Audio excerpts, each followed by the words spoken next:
Radio Speranza Corso. Radio Speranza Corso. E radio que cambia a vida.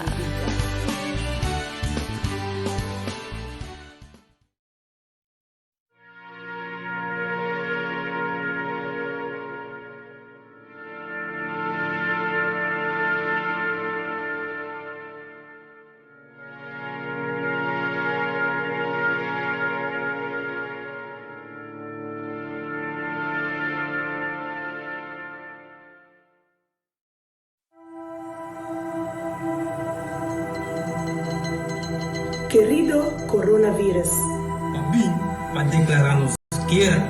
Sin razón. Sin motivo. Creando incertidumbre. Incertidumbre. Incertidumbre. O exército tá grande. Golpe grande. Bota turcaminda. Aunque nos não por miravo. Porque proibí. Nos braçamento. Nos saludo. Nos libertad. Porque confundinos. Tunanos miedo. para nos pôr dentro de pánico.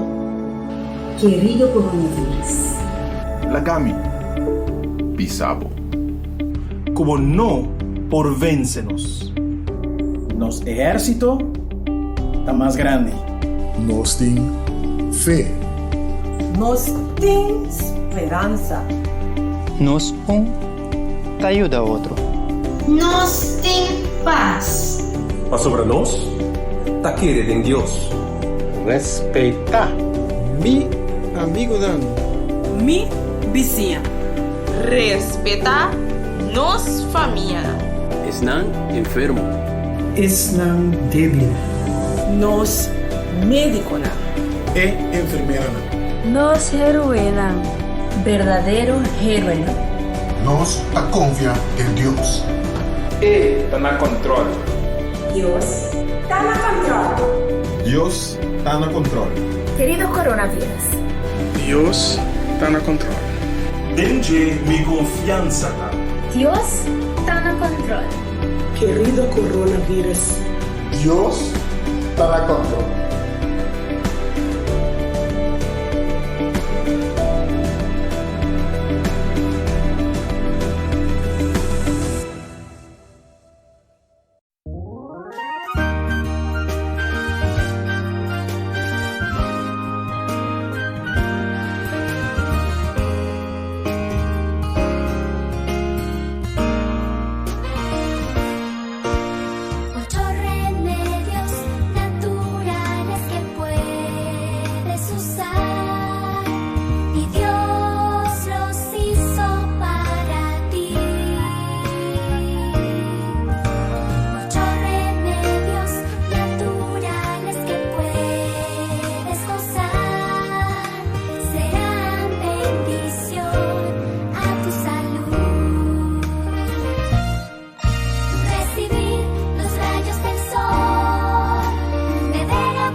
para mim estar contento, para mim estar bem topo com você é sábado aqui também. Pois feliz sábado na cada um de vocês. E imagina vocês que Jesus também está dando vocês bom bini. E pronto, nós não é bom bini é de verdade. Ora que nós ganha Jesus, que está dando nós é bom bini, de terra assim de novo.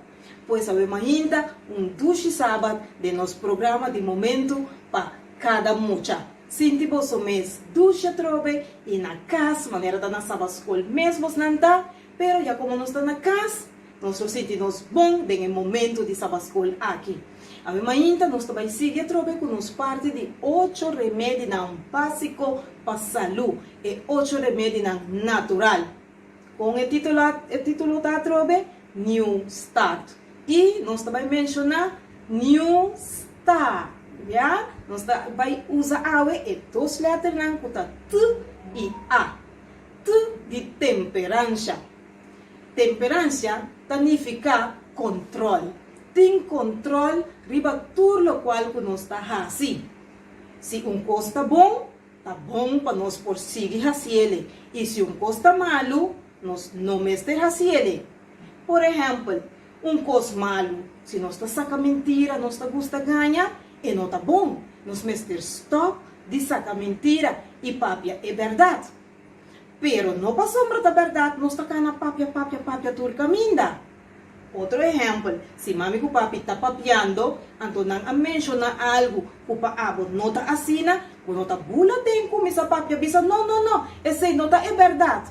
E não está bom, nós mestre controlar nós mesmos e saque hora assim cada coisa.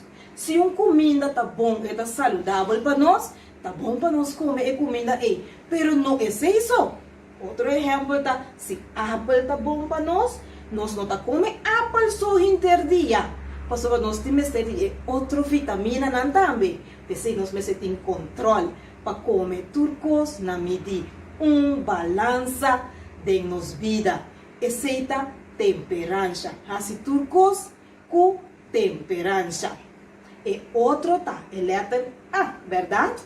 A de aire. Aire puro. Nós temos de aire puro para nós por ralar roceia. Ora que nós ralar roceia puro, esse é bom para nós pulmão e também para nós mente. Agora, nós aire puro está contaminado. Como aire está contaminado? Se tem bestia morto bem tacante de caminho, então nós não está pique essa aqui, então é hora e aire está queda contaminado. Se tem sushi tirabo, nos aire está queda contaminado. Se papi seu auto está saca uma preto, esse também está danha, é aire está contaminado. Pensei nos mestre soro, para tudo é coisa aqui está limpo, para nós portem aire puro, para nos pulmão e para nos mente. Então, ainda que mostra você na imagina experimento de aire lá na nossa banguaca. Nós também usa conche de água e tanto ainda a pôr dentro food color. Então, mira, a água está blau bonita assim aqui. Food color está algo que a mama tá usa dentro da cozinha para diferentes coisas de comer. Então, tanto ainda a usa é color blau. Tanto põe 2 droppels dentro. Assim aqui nós comida, por exemplo, é droppel. Então, assim é água a virar blau bonita. Também tanto ainda vai usar glass. E glass aqui, a gente está pondo 2 napkins dentro. E porta é papel de cozinha normal também com mami tem. Assim maneira essa aqui está nos pulmão, então é outro está nos mente. Bom, está puxando um bom dentro. Assim porque está bom dentro e nós está bem que ele tem água que está contaminada. Agora nós que ele tem água. Nós está saquele back e nós está mira com e não a contamina e papel na aqui dá seco sem ranha é color blau. Não tá bonita?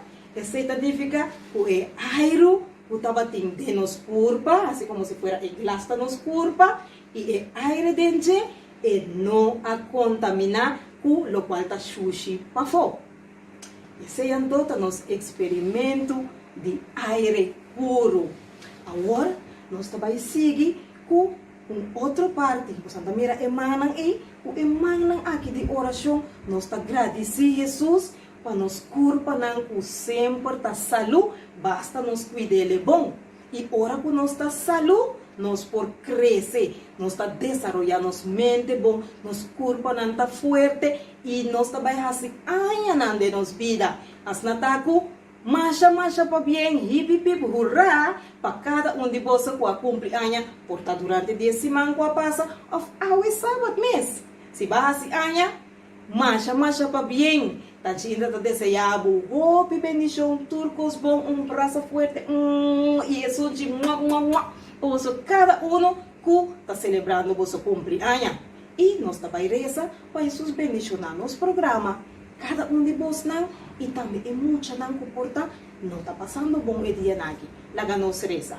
Bom, nós também reza.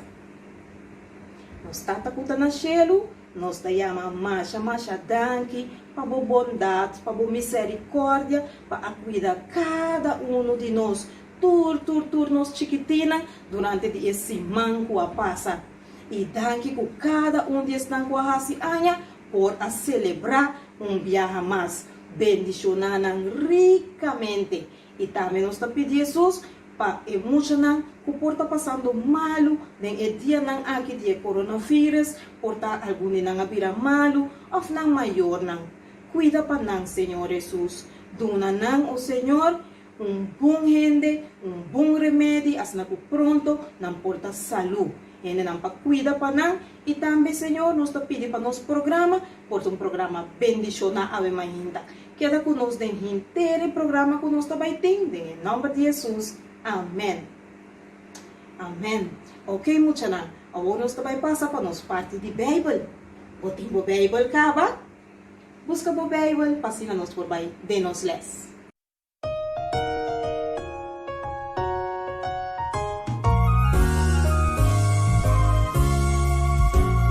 Las historias de la Biblia nos revelan gran emoción. Son historias que nos muestran el gran poder de Dios. Moisés, el cruce del Mar Rojo, Israel pidiendo en el desierto la falta de agua y alimento, los 12 espías. Las historias de la Biblia nos revelan gran emoción. Son historias que nos muestran el gran poder de Dios. Jericó y su gran conquista, Jonás tragado por un gran pez, Pedro que caminó en el agua, Pablo y Silas en la cárcel. Las historias de la Biblia nos revelan gran emoción. Son historias que nos muestran el gran poder de Dios. Las historias de la Biblia nos revelan gran emoción. Son historias que nos muestran el gran poder de Dios. El gran poder de Dios. Las historias de la Biblia nos revelan gran emoción. Las historias de la Biblia. Ok, a gente espera que você não turte, você não Bíblia, onde você não, para nos por de nos les. E maneira você não vinda estudia e les, que você vinda passar já para 3 semanas, aqui de 3 semanas, e les para nos mostrando de cuna, cuta visa, seja bondadoso, verdade? Ou seja, carinhoso. Nós estamos em de book de Efésios, capítulo 4, versículo 32. Seja bondadoso, que é mais grande, um com o outro, verdade? Então, a história está conta-nos aqui de Santiago, Pedro e Juan, kutaba ta din ang boto na abay pisca, manera ta ng costumbre. Amigo nan di Jesus aqui, tava ta pisca tona. Inang abay anoche panampor pisca, nang pisca hinter anoche, wer abira hasta suku. Inano por ahayang niyong pisca. Nang atira reda turbanda, pero nada de pisca. Discípulo ng aqui, Pedro, Santiago e Juan, tava ta cansa, não tava tem sonho, não tava tem hamburger também, para sobre comida ng kutang aiba, acaba. E pouco, nang adesidi ko, melhor nos bangkanto, para sobre nos lutahanyan yung pisca. E segundo, tava ta lanta, for de sonho, tira reda, e outro tava ta sossegar, depois lanta, tira reda, pero nada, pouco nang começar, tahala na reda, pa asina hinka den boto e não por vai canto. Segundo que boto tava ta chegando canto de lamang, nang amira hombre para canto de água. E hombre aqui tava ta Jesus. Pa sobra elabisa nang, elapuntra nang, amigo nang, pos nangahanya algo de pisca? Nang abisa, no, nos no acoge ningún pisca. E Jesus abisa nang, tira bosoreda outro banda de boto. E mesora Pedro apunta su mes. Como que vai tirar outra banda se nossa pisca inteira noite? Pero Pedro avisa Jesus, riba, boa palavra, mita tira reda aqui. E Pedro atira su reda outra banda de boto. E pouco reda tava sac, e vai mais abou, mais profundo de elamang. Escuro aí abou, pouco piscana a comissa drenta, de turbanda tava tem pisca tabini, e drenta de na reda, e na akida asina assombra, pa sombra ng ahanya, hopi pisca, e não tava ta contento. Mesora ng ahala ng reda deng itrese deng boto panamporbini na kanto. E discípulo na aqui tava ta asina contento. Pos nang sadiko, pasobra Jesus tava ta bondadoso kunang. Jesus asaya carinhoso kunang. Asina kunang poranya, hopi pisca. Panampor baikas kuning. Pero promego nang baikas, wala po nang ayaga na kanto. Pedro ta esungkwa, pula ba for de boto, pas na por contra ku Jesus. E ora po nang ayega kanto, yan ang amira ku Jesus a prepara candela e pang. Kiko titulo di esta bisa trobe? Desayuno canto de lamang. Nunca vos nang atendese? Pues dia ese, taba ting desayuno canto de lamang. Ese tailes panos mucha nang dikuna. Radio Speranza Corazon. Radio Speranza Corazon. E radio culo cambia tu vida.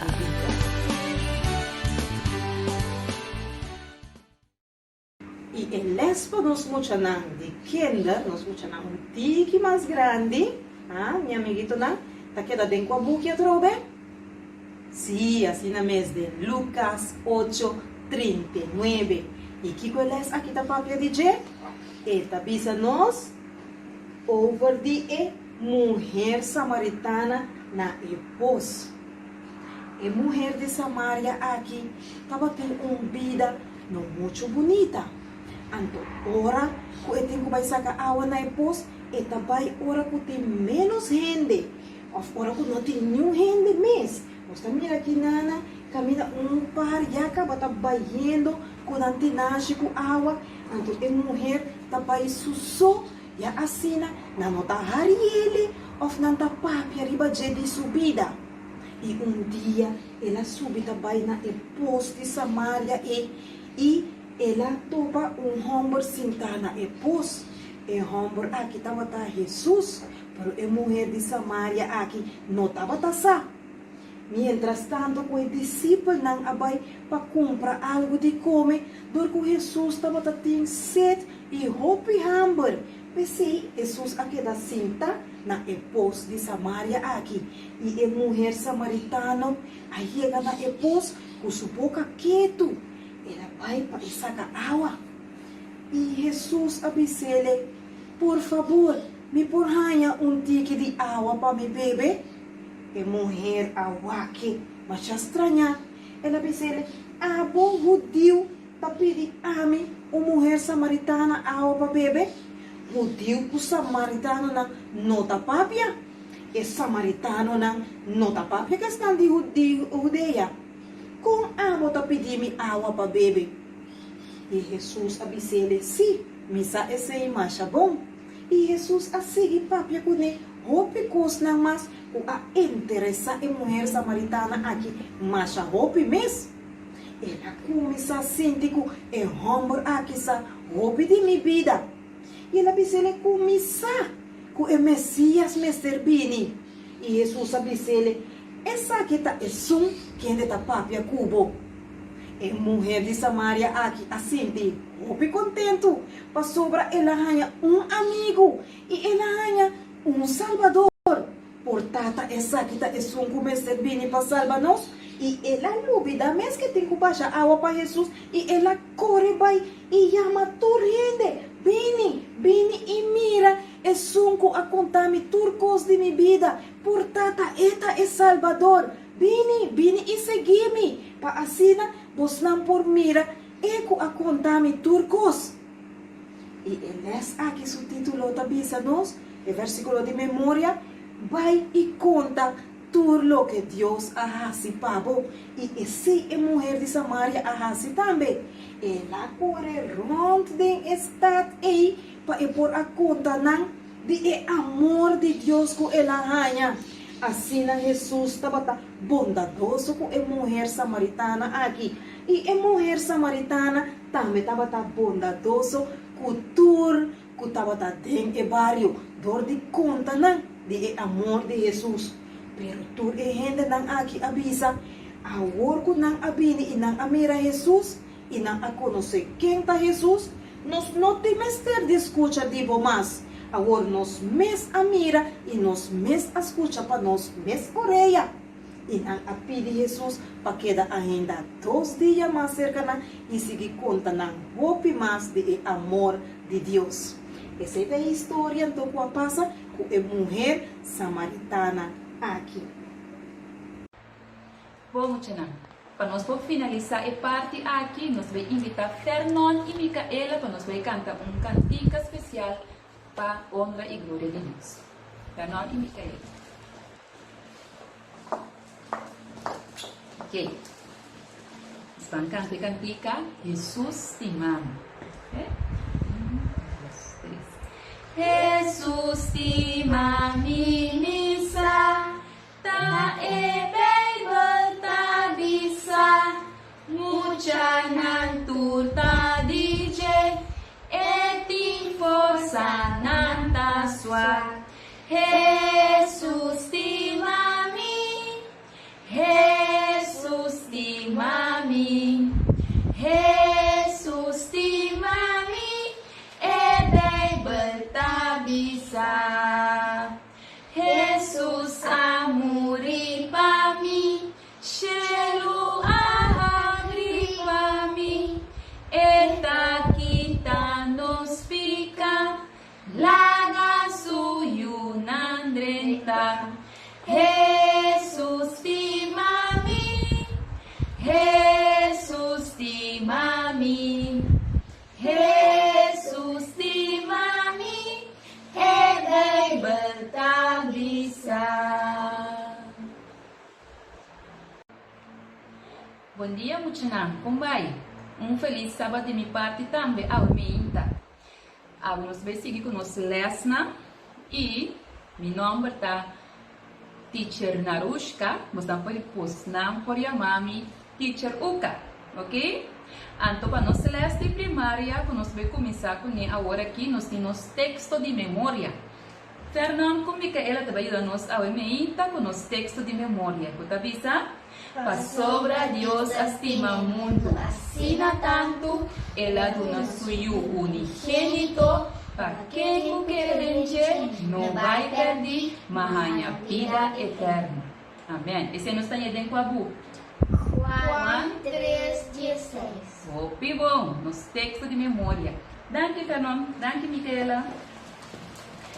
Tchanan. Vos não abinta estudar las 1 com 2 caba, las 1 com a papia com nós, com Jesus a servir, las 2 a papia de nós, com Simão ajuda a Jesus na hisa sua cruz. Então, nós temos las 3, que nós vai passar riba de, vos não estuda acaba durante esse ano. Então, esse é onde a avisa que Jesus a morrer na cruz. Finalmente é a noite larga de dolor, de sota, de bofão acaba. Agora o soldado romano estava derribando Jesus junto com 2 ladrões para ele agora crucificar. Simão aí vai a cruz, tem o lugar de crucificação. E acto aqui estava terrível muito. E Deus está dizendo simplesmente que Jesus agora crucificar. E gente não que estava tendo o tempo aí e que está a esquerda do Evangelho não, que está Mateus, Marcos, Lucas, Juan, não se estava aqui que tudo essa aqui estava e que estava muito doloroso. Então na caminho não estava sempre com a multitud de gente não sempre vai estava cana banda de criminal não então para insultar não para gritar não para piacos maus com não então que também não estava sa o hora que não chega na lugar e não também está a parte mais doloroso então nós tursa com na manta do clavar na cruz, na pia nanta do clavar na cruz. Tur essa aqui Jesus a passa para nós. E ora com a risa a cruz, então lá cai a bem e buraco que Jesus clavar na je. Muito não, roupa doloroso. Tur essa aqui Jesus a assim para nós. E nanang e multitud também estava até que tu vai para insultar para se bofão de nós Jesus. Estimado assina tanto de com e não está bem ajudado. Um tayo de Deus botar tur e cena na a insulte a se bofão de dentur e dolor e bofona aqui você sabe, tem algo mais pior. Ora ela vem, ora Jesus vem na terra para morrer para nós picanan, ela vem para carregar tur picar e turende muito de ami vivo rond mundo. Então se trata dolor imenso para Jesus na cruz. Então que ora ela vira mais pior ainda, da hora que ela sente que sua tata abandonei.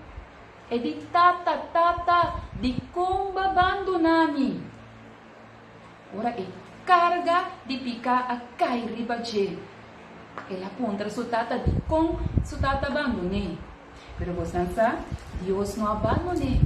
Ture anda lá e Deus vai estar wak tur e cena triste aqui. Então, hasta terra a reaccionar na essa aqui. De repente, a vira escuro. 3 horas a vira escuro. Então, finalmente, ora Jesus a morrer, terra a temblar, e ser uma a parte fora de outro. A voz estima ende assina tanto que volta capaz de dar bebida assina pé, passando assina tanto dolor pé. Agora, Jesus a cielo. Jesus estima nos assina tanto que ela morre para cada de nós. Uma história bonita, apesar que porta triste, Jesus a cielo para nós. É morto que ela sofre é para abo e a mim. E não pensei 2 dias. Ela se para cada de nós. Então, tu rende mestre sabe que tem ende que estima não assina tanto, que sei abo te sungo por ajuda pelama e notícia ron. Para tu rende por sa, Jesus testimonios. Radio Speranza Corazón. Radio Speranza Corazón. Es radio que lo cambia tu vida.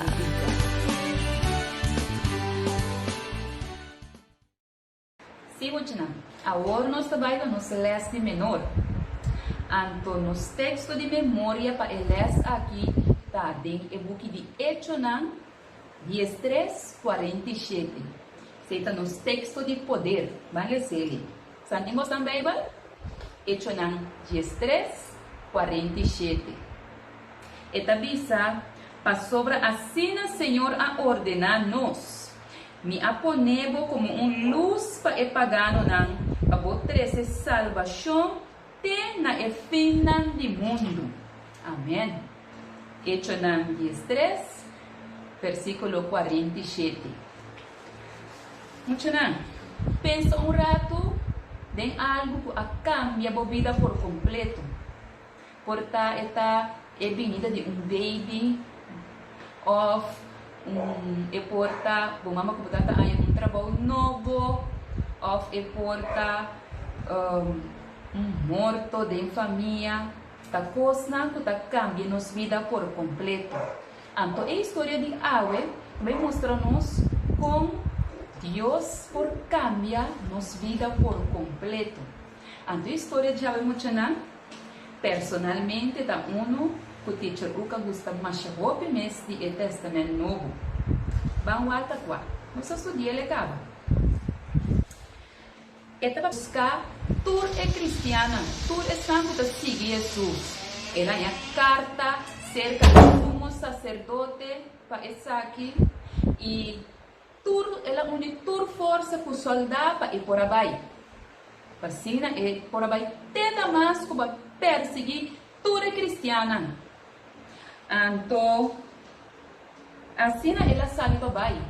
Passou em uma aqui para seguir plama e mensagem do Evangelho de Jesus. Então, na caminha também, segundo não passa toda sinagoga waka. Continua um cristiano para não fora que não vai com ele, essa aqui não também. Aí chega o último dia de viagem. Então, aqui não a passa algo estranho, algo não normal. De repente, ela mira luz, alumbra, ribaje, a resplandecer ribaje. Ela cai a boa. Então, ela tende papia com ele. Ante você disse solo. Para que bota perseguir-me? Solo avisa, quem bota, Senhor? Boa pergunta. Ela contra. Quem botar Senhor? Ante você dizer, amita Jesus, quem de botar perseguir? Ante la dizer também, lanta e vai estar, e do outro bisa nabo, que tinco hasi. E Roma não estava tão junto com ele, no por escuta é voz. E ela outro bisa que tinco hasi, e não ajude-lhe para ir por aí chegar. Ela acorda na caminha com abaixo Esteban, com a pedra, ela ajuda nesse aqui. Ou seja, Esteban também estava um seguidor de Jesus. Então, agora, Saulo também quer de Jesus, porque ela escuta papi com ele. Agora, ela quer que Jesus libertar, que o Messias permitir que a vinda do mundo para salvar-nos todos. Jesus adonou solo uma tarefa para ajudar a plama e mensagem assim na salva e gentil não. E gentil não está gente não que viva apartado de Deus. Gente não que não está busca Deus. Então, seita para estar solo o seu trabalho. Vamos para aqui um rato muito não. Com leu gente está chega. Então, aqui que Deus está disposto para participar não. Deus cambia solo sua vida. Ele não estava perseguidor mais de cristiano, mas agora ele ajuda para falar a mensagem. Ora que ela cai e voa, ela vira cego. Então, assim, ela tem que vai, não casa, ela vai ter que ser quem? E não que ela vai buscar para matar. Então, não ela vai, então ela vai ser aquela bonita, ela ajuda e faz oração para 3 dias. Então, Deus manda Ananias vai cerca de para assinar por cobrir para cora abrir su vista ver. Assim, ela é Espírito Santo de Deus, para ela vai e assim é trabalho para Deus. Ela reza, ela consagra seu mês. Então, muita não tem na conta com nós tur. Deus que usa nós tur. Não importa onde botar. Nós tur está com Deus a papi com Ananias. E parte também. Pastor Ananias estava saco solo, tá ele que está perseguindo cristiana. Mas Ananias também tem coragem. Pastor Deus sabe se vai, ela vai e assim o que Deus sabe se passa. Pastor agora é tempo vai ser com ele, que está buscando para matar. Danke a Deus, ela obedece, ela ajuda a solo e solo por assim é trabalho. Essa aqui está o que nós, bom Deus, por assim, de cada um de nós, muito não. Nós Deus que ajuda nós Deus que salva nós, ando assim melhor. Vamos na lesson 1, quando arriva o versículo de memória que nós estamos lendo na Bíblia, e corda assim, oração. Porque quando nós terminamos, nós também assim, oração, quando nós chama Deus danke, para ir parte de alma ainda. Santa será o outro que está Indra? Ok, nós está rezando. Danke, Tata Santo, como acompanhar-nos durante o momento de nós chiquitina. Danke para cada vez que nós podemos estudando, que nós podemos crescer e nós também podemos salvar. Ajuda-nos para nós podemos bondadoso um com o outro.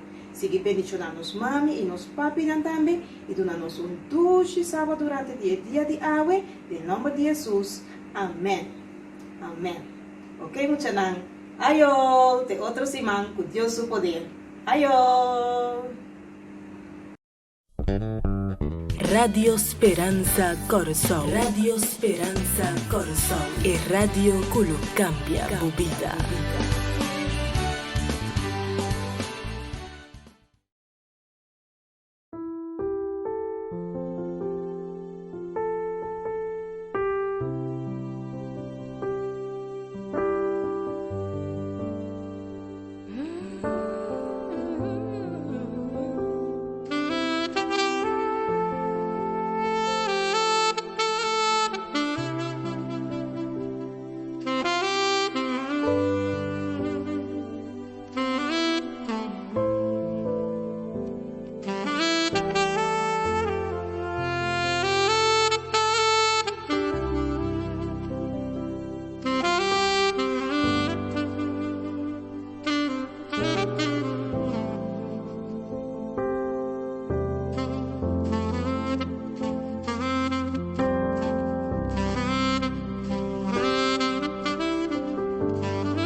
Een gezegende ochtend aan u allen.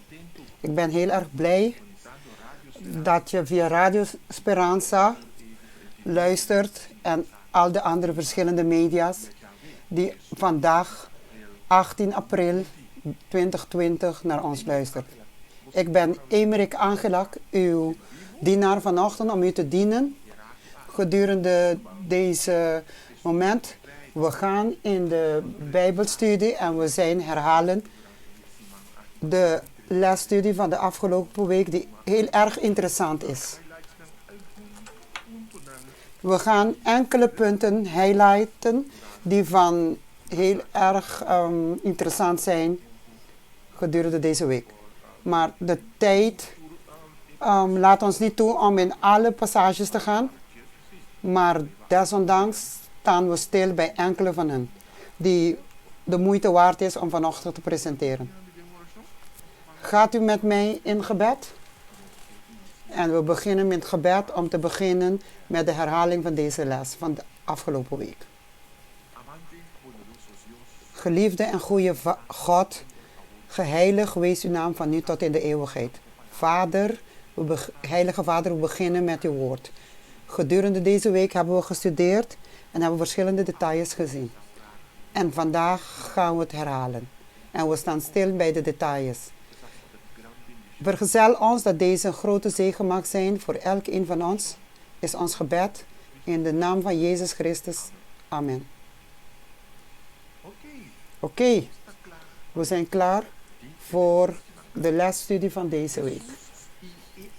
Jezus en de apostelen zijn gedachten over de Bijbel.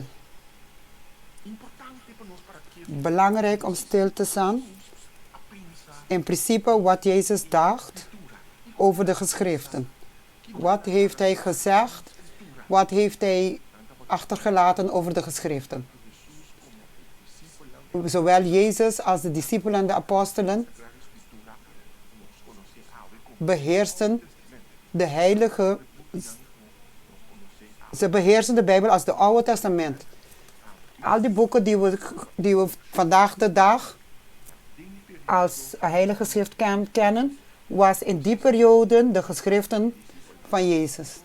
Toen Jezus op aarde was. En zijn discipelen. En we gaan de verschillende gedachten zien die we even kunnen hervatten. En die we in ons leven kunnen gebruiken. Een belangrijke vraag vanochtend is: hoe belangrijk en relevant zijn de heilige geschriften voor ons vandaag?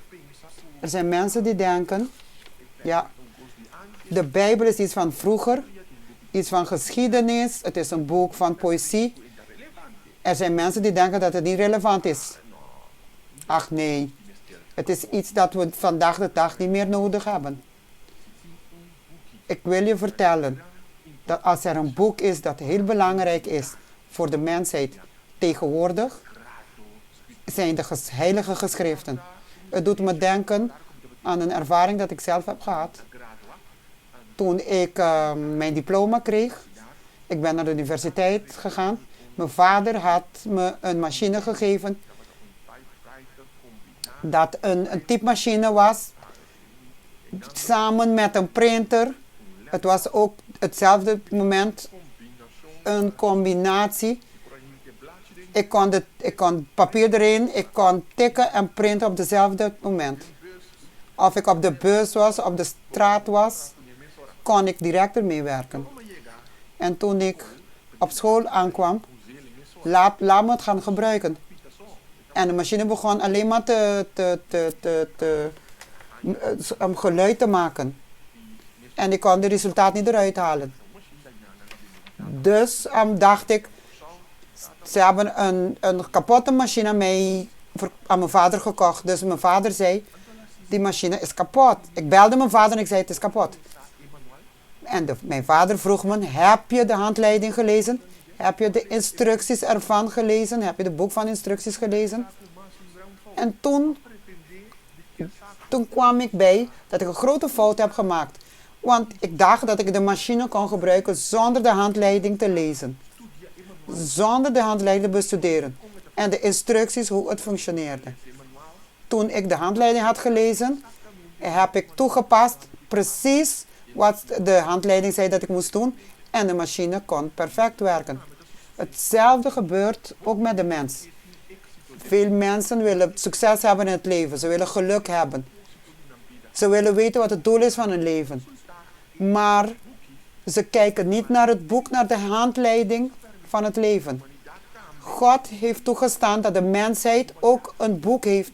Dat de mensheid een instructieboek heeft. En dat is het woord van God. Dat zijn de heilige geschriften. En als we de Bijbel consulteert en de instructies volgt van de heilige geschriften, dan zal je onderweg wonderbaarlijke resultaten hebben. En dat je wenst in je leven. Onze Bijbel is een handleiding van het leven, is relevant als je een succesvolle leven wil hebben, als je een wonderbaarlijke leven wil hebben. Op dit moment, zeker voor deze momenten, het is een boek die overschrijdt eeuwigheid. Het is niet een boek dat alleen maar gisteren relevant was en vandaag niet meer. Het is altijd relevant. Het is permanent en eeuwig blijft het een boek dat heel erg belangrijk is. En die het leven van mensen transformeert. Nu laten we kijken naar enkele dingen die interessant zijn in de heilige geschriften. In Matthäus 4:4 staat,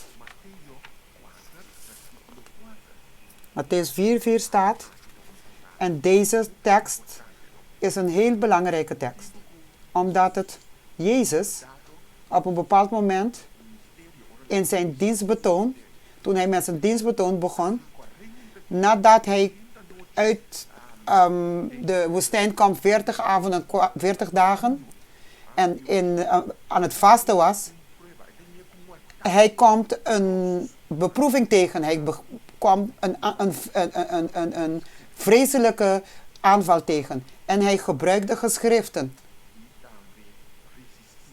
om deze beproevingen tegen te gaan en te kunnen volhouden.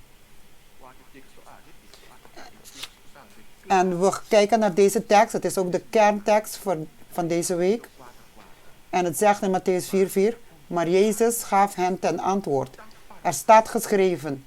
De mens leeft niet van brood alleen, maar van ieder woord dat klinkt uit de mond van God.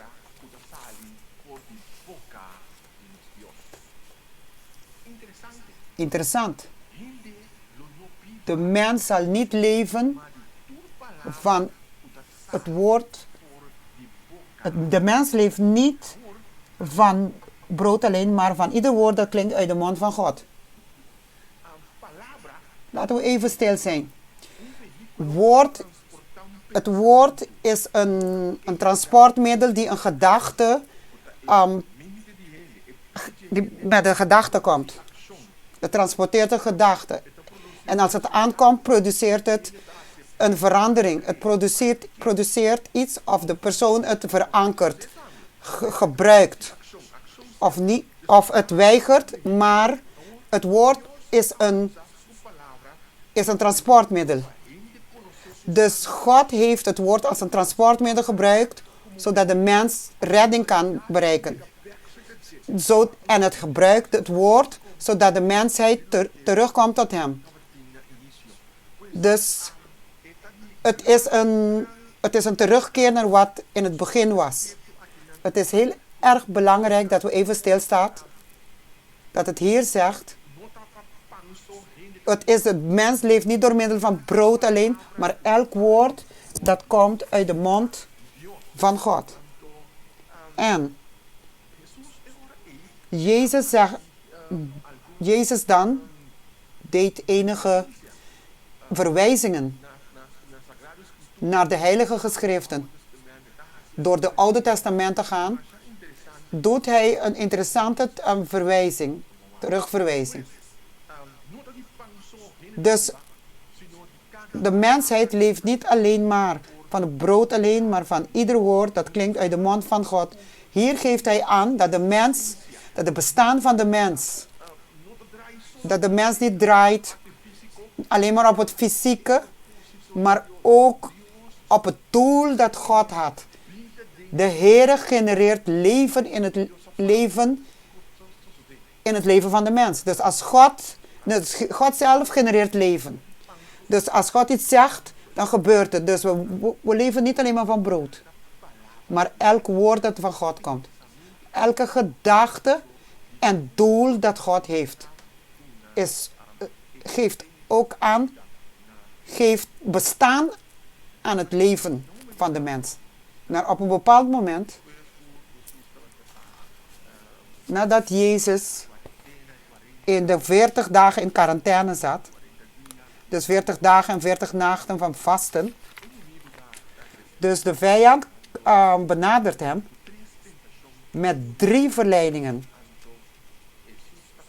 En Jezus beantwoordt, zegt, gebruikmakend van de heilige geschriften. Hij gebruikt het in dit geval de eerste referentie in het Oude Testament. In Deuteronomium,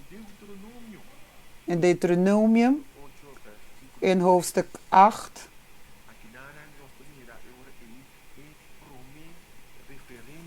Hier zien we de eerste terugverwijs, referentie dat Jezus gebruikt. En het zegt: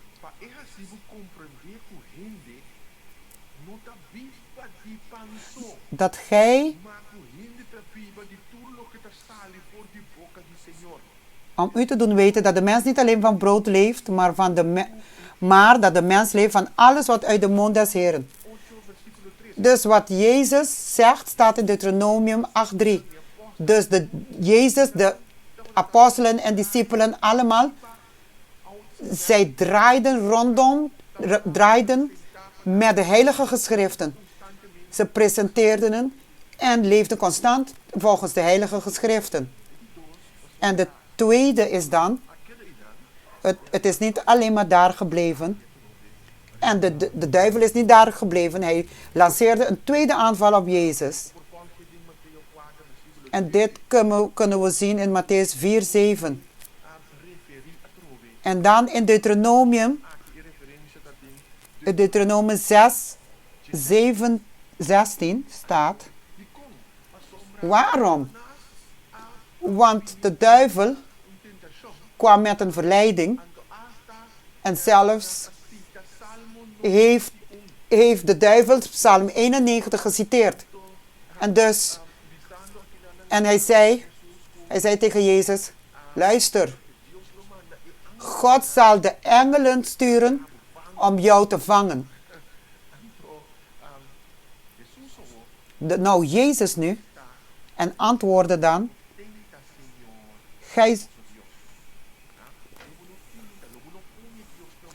Gij zult de Heere uw God niet beproeven. Jij kan hem niet beproeven. Dus het is heel interessant hoe Jezus de geschriften gebruikt. Gij zult de Heer uw God niet verzoeken. Dus de Heer was 100% mens en 100% God. Maar hij maakte gebruik van zijn mensheid. Want hij wilde ook laten zien dat u ook de heilige geschrift had. Hij had alle macht. Maar hij heeft het voorbeeld gegeven dat we kunnen overwinnen. Hoe u en ik kunnen overwinnen. Door middel van het woord. Hij was afhankelijk van het woord. En wij moeten ook van het woord afhankelijk zijn. En dus er staat geschreven. De derde aanval is dan in Matthäus 4. Dat vinden we in Matthäus 4. En hier gebruikt de Heer weer. Gebruikt hij Matthäus 6:13.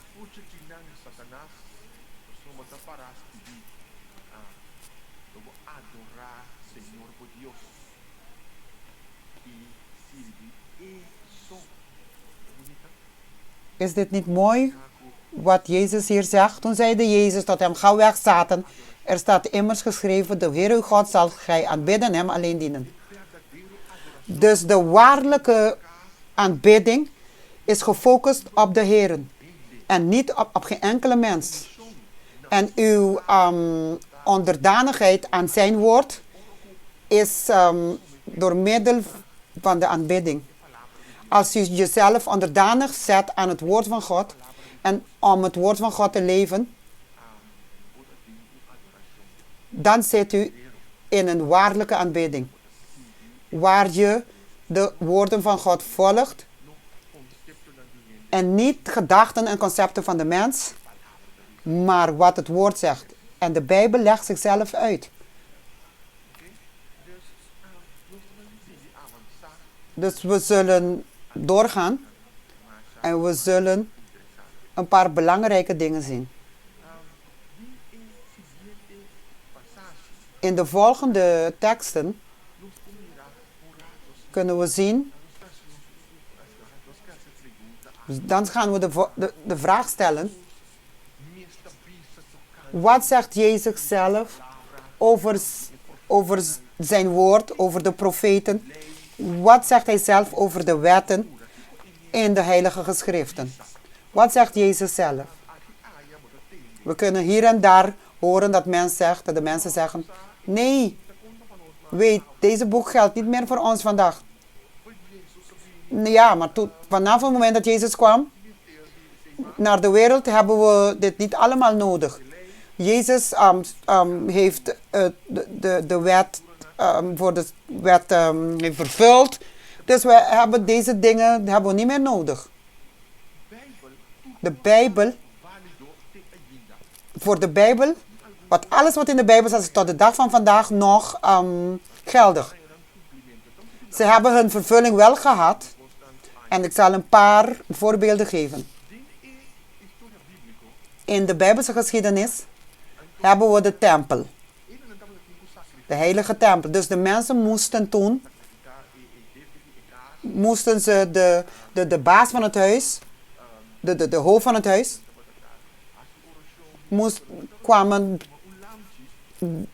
baden ze samen, maar ze moesten een lam nemen. En ze moesten hun zonden op deze lam getuigen. En deze lam werd dan vermoord en opgeofferd. En deze lam stelde Jezus voor. Dus op het moment dat Jezus op het kruis stierf, dus moeten we niet een lam gaan zoeken om die lam op te offeren voor onze zonden. Dus dat is nu niet meer nodig. Want het heeft zijn vervulling gekregen. En de heilige schriften zeggen het zelf. Maar dat betekent niet dat die offer ongeldig is. Het betekent dat de geschriften oud is geworden. Nee, het heeft zijn vervulling gekregen. Maar de geschriften worden niet oud. Maar het heeft zijn vervulling gekregen. Zelfs de profetieën, die ook al lang vervuld zijn, maar heeft zijn effecten op de geschiedenis van de mensheid. En in deze ketting van de plan van verlossing krijgt hij zijn vervulling. Dus nu, laten we kijken wat Jezus zelf zegt. Wat hij zelf zegt. We kijken in Matthäus 5, 17 staat: meen niet dat ik gekomen ben om de wet of de profeten te ontbinden. Ik ben niet gekomen om te ontbinden, maar om te vervullen. Dus er zijn mensen die zeggen, nee, hij heeft het gekruisigd. Nee, Jezus zelf heeft het zelf gezegd. Met zijn eigen mond zegt hij hier. Hier heeft hij aangegeven, ik ben niet gekomen om de wet te ontbinden, maar ik ben gekomen om het te vervullen. Om het te vervullen. En hij heeft dat gezegd. En iemand zou zeggen, wat is achtergebleven dan? Ik heb je net gezegd, de ceremoniële wetten, de rituelen. En delen van deze rituelen moeten we vandaag de dag niet meer doen. Want ze zijn vervuld in Jezus Christus. Bijvoorbeeld die van het lam opofferen of een lam doodmaken. Dat hoeven we niet meer te doen. Maar het woord blijft wel levend. Het blijft wel achter. We kunnen niet zeggen dat de wet niet meer bestaat. De wet is voor eeuwigheid daar. In die tijd heb je de eerste 5 boeken van de Bijbel. Ook de boeken van de Psalmen. En de boeken van Daniel. En Ezekiel. Je had een collectie van boeken die gebruikt werden door de hele Bijbelse periode door de discipelen. En onze Heer heeft ook belang aangegeven aan deze woorden en ze ook te leven. En de volgende vers, in de vers Matthäus 5:18 staat: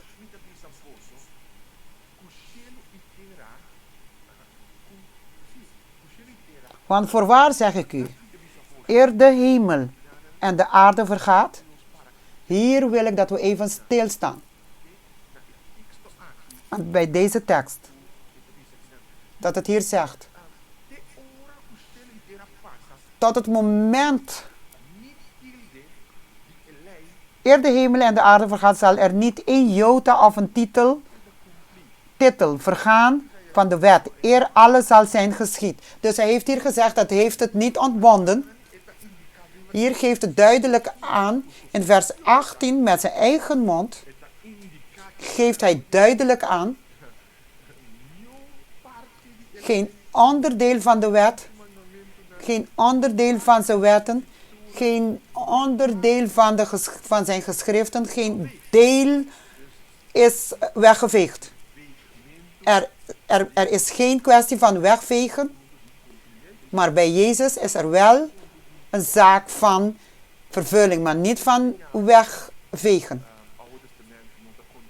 Laat niemand je voorliegen dat het Oude Testament niet meer telt. Of dat het verouderd is. Maar nu meer dan ooit is het nog steeds geldig. Voor elk een van ons die gelovig zijn. En nu de volgende vers. Die uitstraalt. En de volgende is dan Matthäus 5:19. Wie dan één van de kleinste deze geboden ontbindt. En de mensen zo leert. Zal zeer klein heten in het koninkrijk der hemelen. Doch wie ze doet en leert, die zal groot heten in het koninkrijk der hemelen. Als je hier bij deze tekst stilstaat, kunnen we zien welke belang Jezus geeft aan de geschriften. En hier moeten we ons afvragen. Zijn wij hetzelfde als Jezus? Geven we belang aan de geschriften? Dat de geschriften waardig zijn? Zijn we bereid om de instructies te volgen? Zoals het zegt. Als je een komma wegveegt. Of een punt. Dan is het is belangrijk om stil te staan. Om de woord van God te volgen zoals het ons aangeeft. Zoals de Bijbel zichzelf uitlegt. De mens kan tot begrip niet komen. De Farizeeërs en de Sadduceërs. Zij hadden een ander begrip van de Bijbel. En tegenwoordig heb je nog mensen die de geschriften totaal anders begrijpen. Dan begrijpt de mens de geschriften verkeerd. Maar de geschrift is daar om te verlossen. Daarom moeten we met een open hart ons voor God nederstellen. En laat zijn geschriften en door middel van zijn geschriften ons leiden naar de waarheid. Dus vanochtend willen we u bemoedigen. Zodat u ook in de groep bent van degenen die stilstaan en het woord van God volgen zoals het is. Laat niemand u schuiven en hiervan van deze waarheid weghalen. Laten we gaan naar Mattheüs 22. Mattheüs 22, vers 37 tot en met 40 staat een tekst geschreven dat we het niet kunnen voorbij gaan. Weet u, op een bepaald moment zeggen mensen tegen jou: Jezus heeft de geboden weggehaald. Nee, dan ziet u het in Mattheüs 22. Nee, Jezus heeft geen enkele wet weggehaald. Jezus antwoordde ze: welke is de grootste gebod? En hij zeide tot hem: gij zult de Heere uw God liefhebben met geheel uw hart en met geheel uw ziel en met geheel uw verstand. Dit is het grote en eerste gebod. En dus vat de Heere samen de geboden die de gedachten van de mens leidt tot God. En het is belangrijk dat je dit begrijpt. Zegt de geschriften dat hij de 10 geboden niet heeft ontbonden. Hij heeft het samengevat. In een wijze van zeggen, om jou te wijzen naar de eerste 4 wetten. En naar de volgende vers is wat hij heeft gezegd aan de mens. Het tweede daaraan gelijk is: gij zult uw naaste lief hebben als uzelf. Op deze 2 geboden hangt de ganse wet en de profeten. Dus de eerste 4 geboden wijzen naar God. En de volgende 6 geboden leiden naar, en de gehele geschriften staan hier op. En de volgende 6 leiden naar hoe de mens hoe we met de mensheid moeten omgaan. Dus de 10 geboden heeft te maken met de karakter van God. En de karakter van God is eeuwig. En daarom is de wet van God ook eeuwig. We kunnen we God niet... we moeten God bedanken voor zijn woord dat leven geeft. Voor zijn woord die het bestaan geeft. En dus komen we bij de volgende gedachte. Dat ik dat u kunt zien. Ik wil dat u even stilstaat. De Heer heeft laten zien in de geschriften als een autoriteit dat niet bevraagd kan worden. En wij moeten hetzelfde doen. Als Jezus aangeeft dat de Bijbel een autoriteit heeft dat niet bevraagd kan worden, dan moet ik zeggen, ik volg wat de Bijbel zegt. De Bijbel moet worden gepresenteerd als de eeuwige woord van God. Als de einde van de grote strijd en als fundament van het geloof. Dus in de herhaling van de les van deze week, welke essentie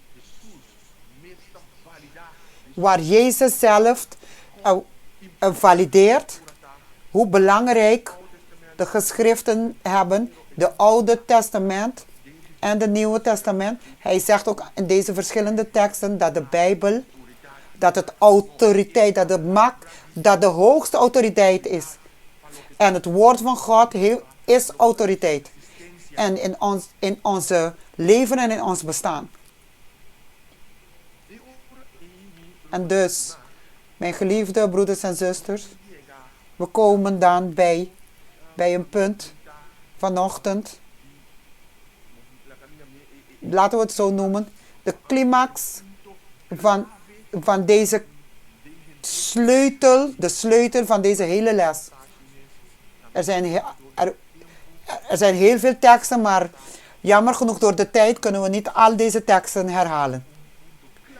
Dit is een sleutelpunt dat we niet voorbij kunnen laten gaan in deze week. Matthäus 28. Matthäus 28, vers 18 en 19. En ook 20.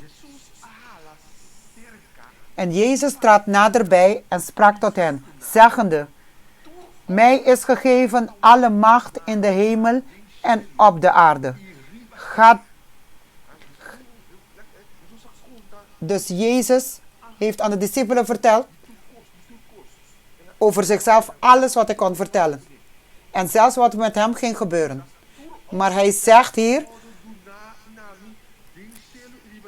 en dus mij is gegeven alle macht in de hemel en op de aarde. Dus hetzelfde als het geschreven woord autoriteit heeft, heeft Jezus zelf ook autoriteit. Daarom, gaat henen, maakt al de volken tot mijn discipelen en doopt hen in de naam des Vaders en des Zoons en des Heilige Geestes en leert hen onderhouden al wat ik u bevolen heb. Dus door een opdracht te geven, een instructie, dit sleutel is met autoriteit. En hij geeft aan dat het woord autoriteit heeft. Dus komen we bij vers 20. We komen bij vers 20 van Matthäus 28 en het zegt: en leert hen onderhouden al wat ik u bevolen heb. Dus hier moeten we wel stilstaan. Leer hen onderhouden wat ik u bevolen heb. En zie, ik ben met u alle dagen tot aan de voleinding der wereld. Amen. Als we hier stilstaan bij deze zin. En leert hen onderhouden al wat ik u bevolen heb. Alles wat ik jullie geleerd heb.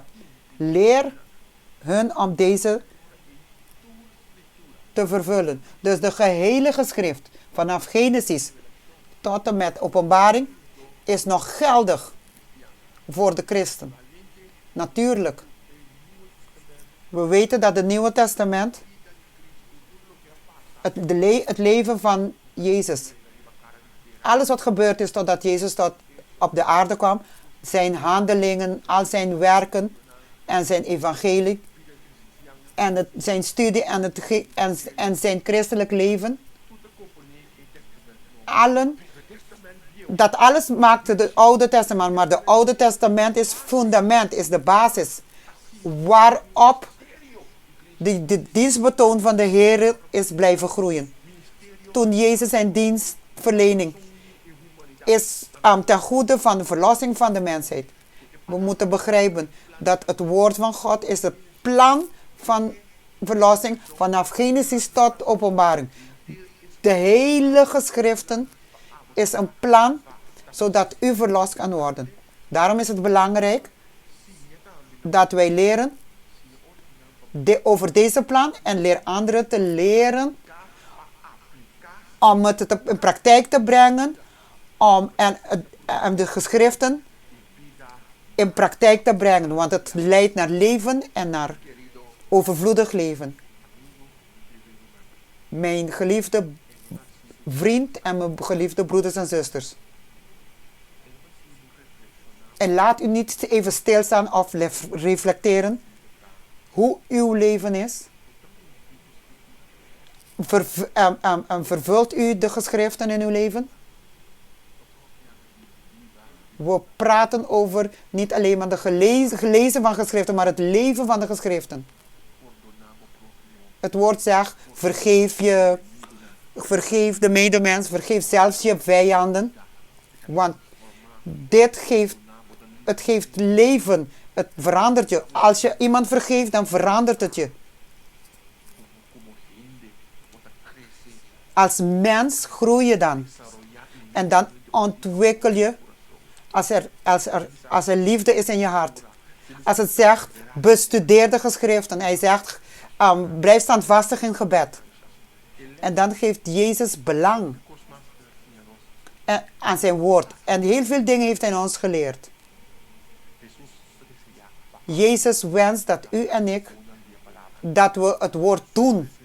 Jezus wil dat we het woord in praktijk brengen. Niet maar in een gedeelte, maar de gehele geschriften. Ik wil je vanochtend uitnodigen om samen te zeggen aan de Heer: Heere, help mij om iemand is die het woord leeft en in praktijk brengt.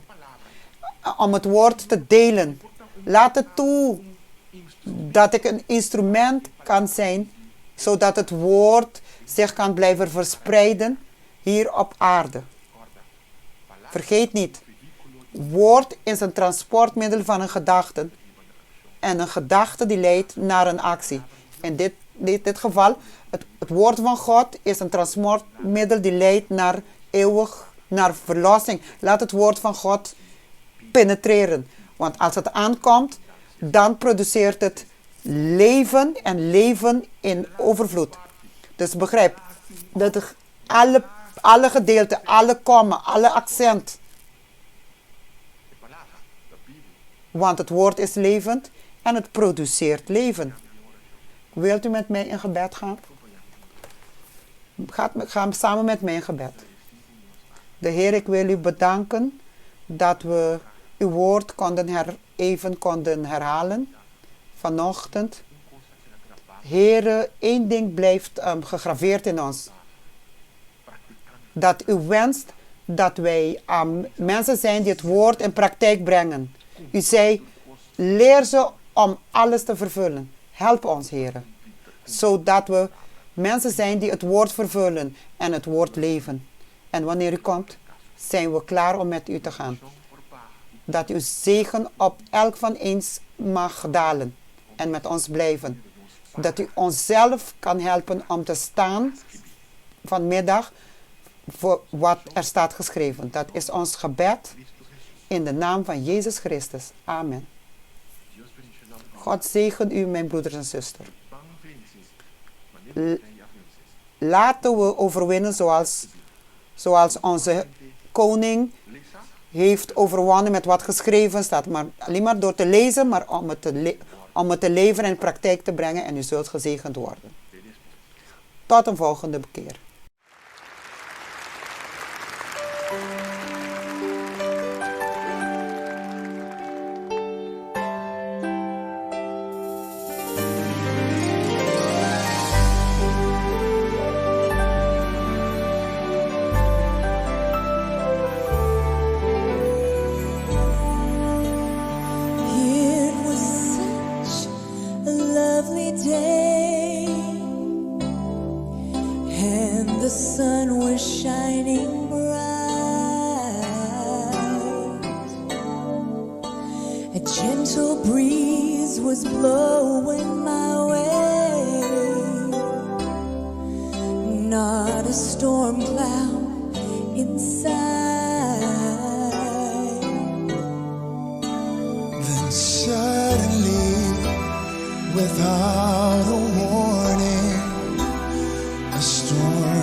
Peace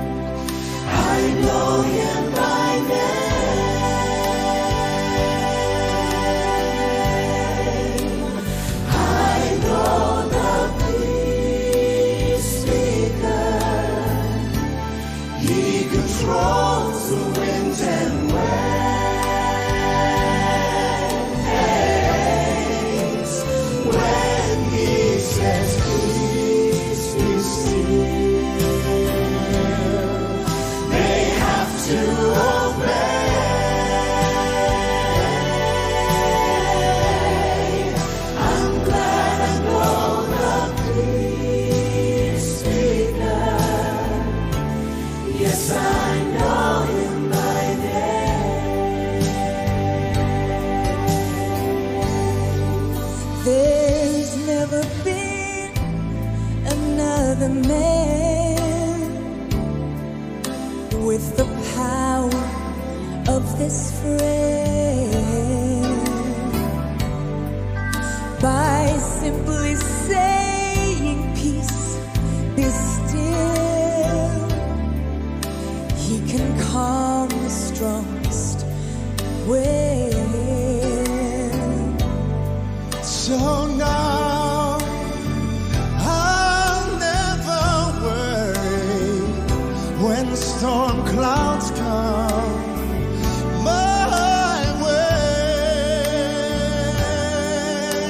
I know that He is near to drive away my fear, and I can smile and say, I know the peace maker. I know Him by name.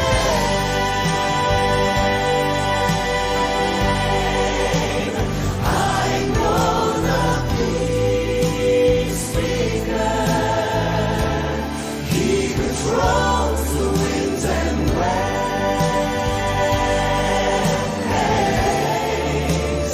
When He says peace, be still, they have to obey.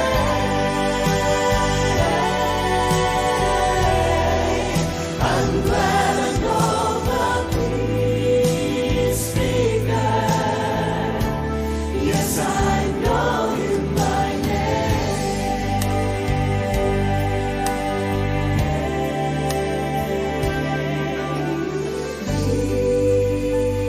Peace, wonderful peace, coming down from the Father of love. When He says peace, be still. When He says peace, they have to obey. They have to obey. I'm glad I know the peace maker. Yes, I know Him by name.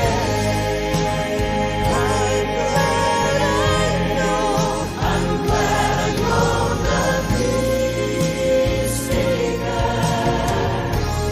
Yes, I know Him by name.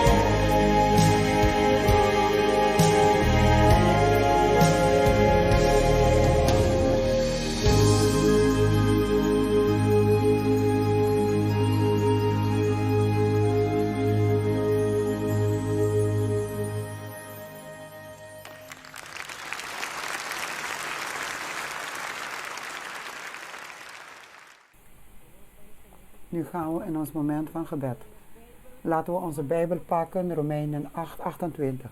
En het zegt, wij weten nu dat God alle dingen doet medewerken ten goede voor hen die God liefhebben, die volgens zijn voornemen geroepen zijn. Met deze woorden laten we in een gebed gaan. Goeie Vader in de hemel, geheiligd wees uw naam. Vader van liefde, we hebben niet genoeg woorden om u te danken dat u elke dag weer de kans hebben om op te staan. Liefdevolle Vader, zegen ons deze dag op een speciale wijze, zodat wij uw woorden vanochtend kunnen horen. Zegen de familiehuizen, speciaal voor de mensen dat ziek zijn, dat nu in deze pandemie meemaken, dat u met ons mag zijn. Heilige Vader, u bent arts van alle artsen, u weet ons direct genezen. Zoals uw woord zegt, alles werkt ten goede voor degenen die van u houden. En ik vraag u en ik smeek u, zodat we deze momenten kunnen gebruiken om dichter tot u te komen. Door uw woord te bestuderen en te bidden. Zegen ons en neem ons en blijf met ons. Neem onze geest en onze gedachten. Dit alles vragen we in de naam van Heer Jezus Christus. Amen.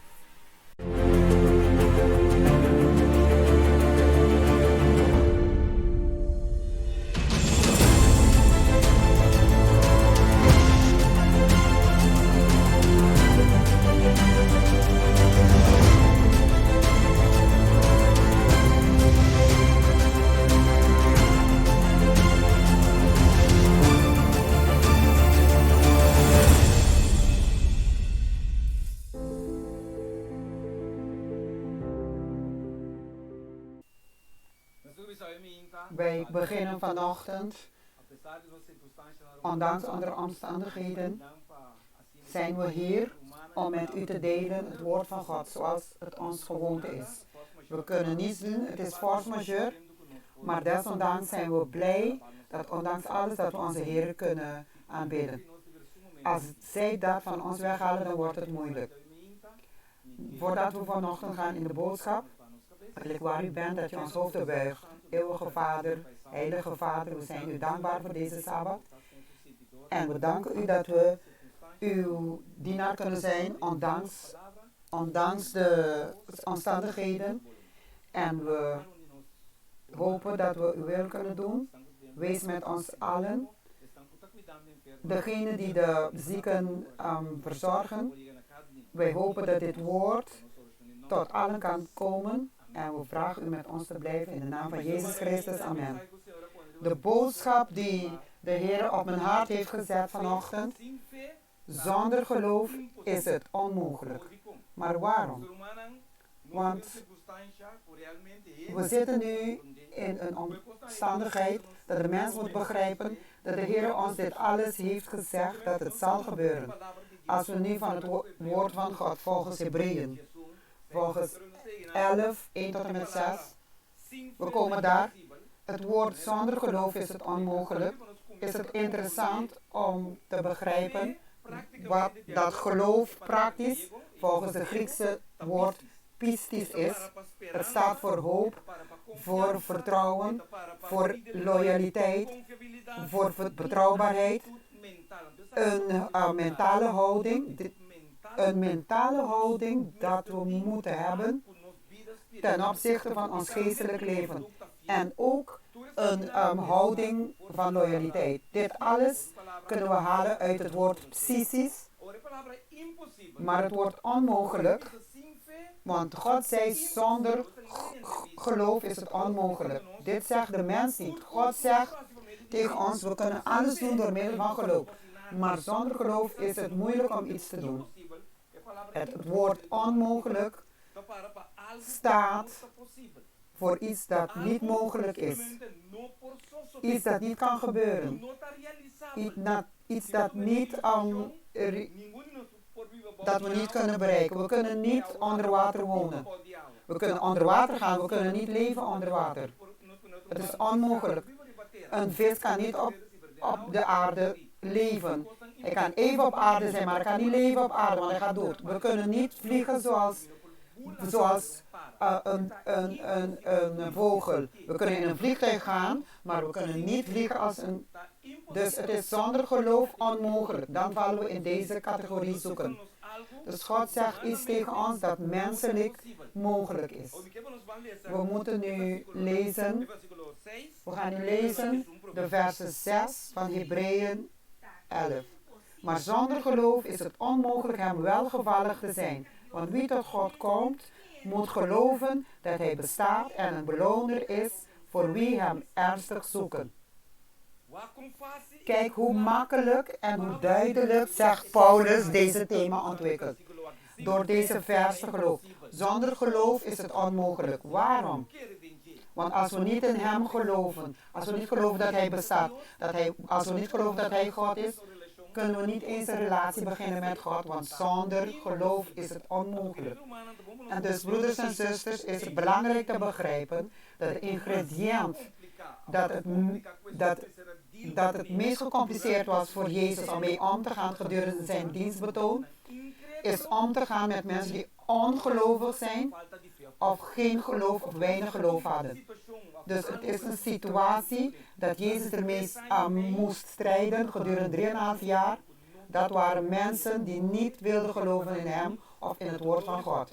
Dus dan kun je begrijpen dat God hiermee te maken kreeg, zowel in het volk, in de leiding, in de leiders van die tijd en zelfs in zijn discipelen. Dus je kunt begrijpen hoeveel strijd Jezus had in dit zaak van geloven. Tot de dag van vandaag is het een probleem. Dezelfde Jezus heeft gezegd, Wanneer de Zoon des Mens terugkomt, zal hij geloof vinden op aarde en ik zal het nog dichterbij brengen. Wanneer de Zoon des Mensen terugkomt. Wanneer de Zoon des Mensen komt in Lucas 18, zal hij een geloof in de kerk vinden, zal hij geloof vinden tussen de gelovigen. Als Jezus zegt, de Bijbel zegt, zonder geloof is het onmogelijk, is het interessant en belangrijk om te weten wat God ons wil zeggen. Wat Jezus ons wil zeggen. Het woord ongeloof, volgens de woordenboek, volgens het Spaanse woordenboek, Real Español zegt, het staat voor reserveren. Het staat voor onmogelijkheid. Dat een persoon heeft om te geloven in wat hij niet ziet of in wat hij dat niet tot hem is bewezen. Dus iemand dat ongelovig is iemand die ondanks alles neemt de positie dat hij niet gelooft. Het is iemand die niet zonder informatie zit. Een mens dat niet gelooft, een ongelovige is iemand dat is anders dan iemand die niet weet. Iemand die niet weet, die kan niet geloven. Maar iemand dat ongelovig is, iemand die gekozen heeft, vrijwillig heeft gekozen of koppig heeft gekozen om simpelweg niet te geloven, ondanks dat hij informatie heeft. En dat maakt het verschil. En het woordenboek Real Spaans zegt ook, het staat ook voor tekort aan godsdienstgeloof. Wat maakt iemand ongelovig? Iemand die geen godsdienstgeloof heeft. En dus nu gaan we staan in de Bijbelcommentaar in sectie 5, bladzijde 644. En het zegt, wat moet het ongeloof presenteren? Weigeren om te geloven of te herkennen dat er genoeg bewijs is. Ondanks dat er genoeg bewijs is de persoon die weigert om te geloven. Dan valt je in de categorie ongelovige. Dus het is goed om stil te staan dat Jezus met deze situaties moest strijden. Hij heeft het gevonden in zijn volk. Hij heeft het in zijn leiding gevonden tussen de hoge priesters en fariseërs. De mensen die beter moesten weten, maar ze waren ongelovig. Niet omdat ze geen informatie hadden, maar omdat ze Jezus gewoon gedisqualificeerd hadden. In Jezus geloof was het echt moeilijk voor hen. Dus ze vielen in de categorie van ongelovigen. Dus ondanks dit alles heeft Jezus met hen gestreden. Het is interessant om hier te zeggen dat de duivel heeft gestreden, heeft ongeloof gebruikt, moet je zeggen, en met veel vervalsingen heeft de hele wereld bedrogen. Of is bezig de hele wereld te bedriegen. Eén persoon heeft Satan niet kunnen bedriegen, is Jezus. Dus hoeveel problemen de duivel gebruikt, dat is ongeloof en vervalsing. Ongeloof voor degenen die informatie hebben en besluiten om niet te geloven, of degenen die informatie hebben en bedriegen. Dus hij heeft gebruik gemaakt van de periode van voor Jezus kwam, de pre-messianische periode, heeft hen voorgelogen, bedrogen, zodat toen Jezus kwam, ondanks dat Jezus hen veel informatie had, hebben ze Jezus geweigerd. Dus wat ze niet begrepen hebben, dat ondanks de profeten al deze informatie, geloofden ze niet. Dus toen Jezus er was, heeft Satan ook dezelfde bedrog gebruikt om de volk voor te liegen. Dus zoals de fariseërs, de sadduceërs, zij besloten, en de mensen die de leiding hadden van het land, werden ongelovig. Ze hadden informatie, maar ze kozen om niet te geloven. Dus kunnen we begrijpen hoeveel strijd Jezus had om simpelweg om deze mensen te helpen om zo ver te komen, om te geloven. Zeg dat hij behoefde niet dat ze zouden zeggen dat ze kind van God was. Hij moest bewijzen dat hij God van kind was. Maar voor God zegt, zonder geloof is het onmogelijk, maar met Jezus alles is mogelijk. Dus je kan begrijpen dat er veel vervalsing was en veel bedrog. Maar aan de andere kant, toen Jezus klaar was, dat hij weg was gegaan, hoe vreemd het ook lijkt, toen Jezus weg is gegaan, liet hij achter zijn profetieën, zijn voorbeelden, heeft zijn woord achtergelaten, zodat we tot geloof konden komen. Maar dezelfde zaten gebruikt, dezelfde formule. Ongeloof, manipulatie, en dus hij bereikte dat veel mensen niet in Jezus zouden geloven. Maar hij weet dat de meesten niet geloven. Maar dit kan niet tussen ons komen. Interessant is dat de Bijbel zegt, elke keer dat Jezus iemand tegenkwam, mensen tegenkwam die in hem geloofden of hem tenminste erkenden, hij gaf ze complimenten. Herinner je de centurion die naar Jezus is gekomen omdat zijn kind ziek was en hij zei, mijn kind is ziek, maar je hoeft niet bij mij thuis te komen, want ik ben niet waardig om bij mijn huis te komen, maar waar u bent, zeg een woord en mijn kind zal genezen worden. En Jezus zei, hij complimenteerde hij zo en hij bewoonde zo dat zelfs in Israël heb ik niet zoveel geloof gevonden. Dus Jezus, kunnen we begrijpen, dat elke keer dat hij geloof tegenkwam, prees hij hun. Zelfs met de vrouw die zijn jas zou aanraken. En hij zei, en hij bewonderde haar dat hij simpelweg in hem geloofde. En het waren niet veel, maar degene die hij vond, heeft hij hun gemotiveerd en geprezen. Vandaag zoekt Jezus mensen die in hem geloven. Uit de eerlijkheid van een persoon, want hij zegt, zonder geloof is het onmogelijk. Waarom? Maar degene dat Jezus komt, moet geloven dat God bestaat. En daar begint een relatie. Stel je voor, je wil een relatie beginnen in een God dat niet bestaat. Als je een relatie wil, moet je beginnen te geloven. Dus het nadeel die we hebben is dat we hem niet zien. Maar, wat moeten we doen? Geloof. Wat is geloof? Wat is iemand in dezelfde vers, in dezelfde hoofdstuk in vers 1. Dus Hebreeën 11 vers 1 staat. En dan gaan we zien wat geloof is. Het geloof nu is de zekerheid der dingen die men hoopt en het bewijs der dingen die men niet ziet. Het is heel duidelijk, zegt de Bijbel. Dus geloof is de zekerheid. Zonder deze zekerheid, zei God, is het onmogelijk om met God te relateren. Want je kan niet stil blijven staan. Je moet zeker zijn dat ik met God bezig ben. Dat is de garantie. Dat is de zekerheid dat God wil dat elk gelovige heeft. Dus dat is de zekerheid der dingen. Van de dingen die we niet zien. En geloof lijkt op een ketting. Lijkt op een ketting met een anker. Wat je ziet, dat gedeelte dat aan de boot zit. Maar als het in het water komt, dan zie je het niet zien. Maar zolang die ketting aan een anker zit, dan weet je wat er dan ook gebeurt daarboven met orkaan of aardbeving. Als die anker goed vast zit in de aarde, dan zal hij de boot ook vasthouden. Maar begrijp ook, je kan niet de anker groter vinden dan de boot. Hoe kan de boot dan reizen? Dus een kleine anker houdt een grote boot. Want we geloven vaak dat ons geloof groot moet zijn. Je geloof moet niet groot zijn, het moet geloof zijn. Maar ook is het net zo klein als een mosterdzaad, zal het grote dingen doen. Ons geloof hoeft niet groot te zijn, het moet gewoon geloof zijn.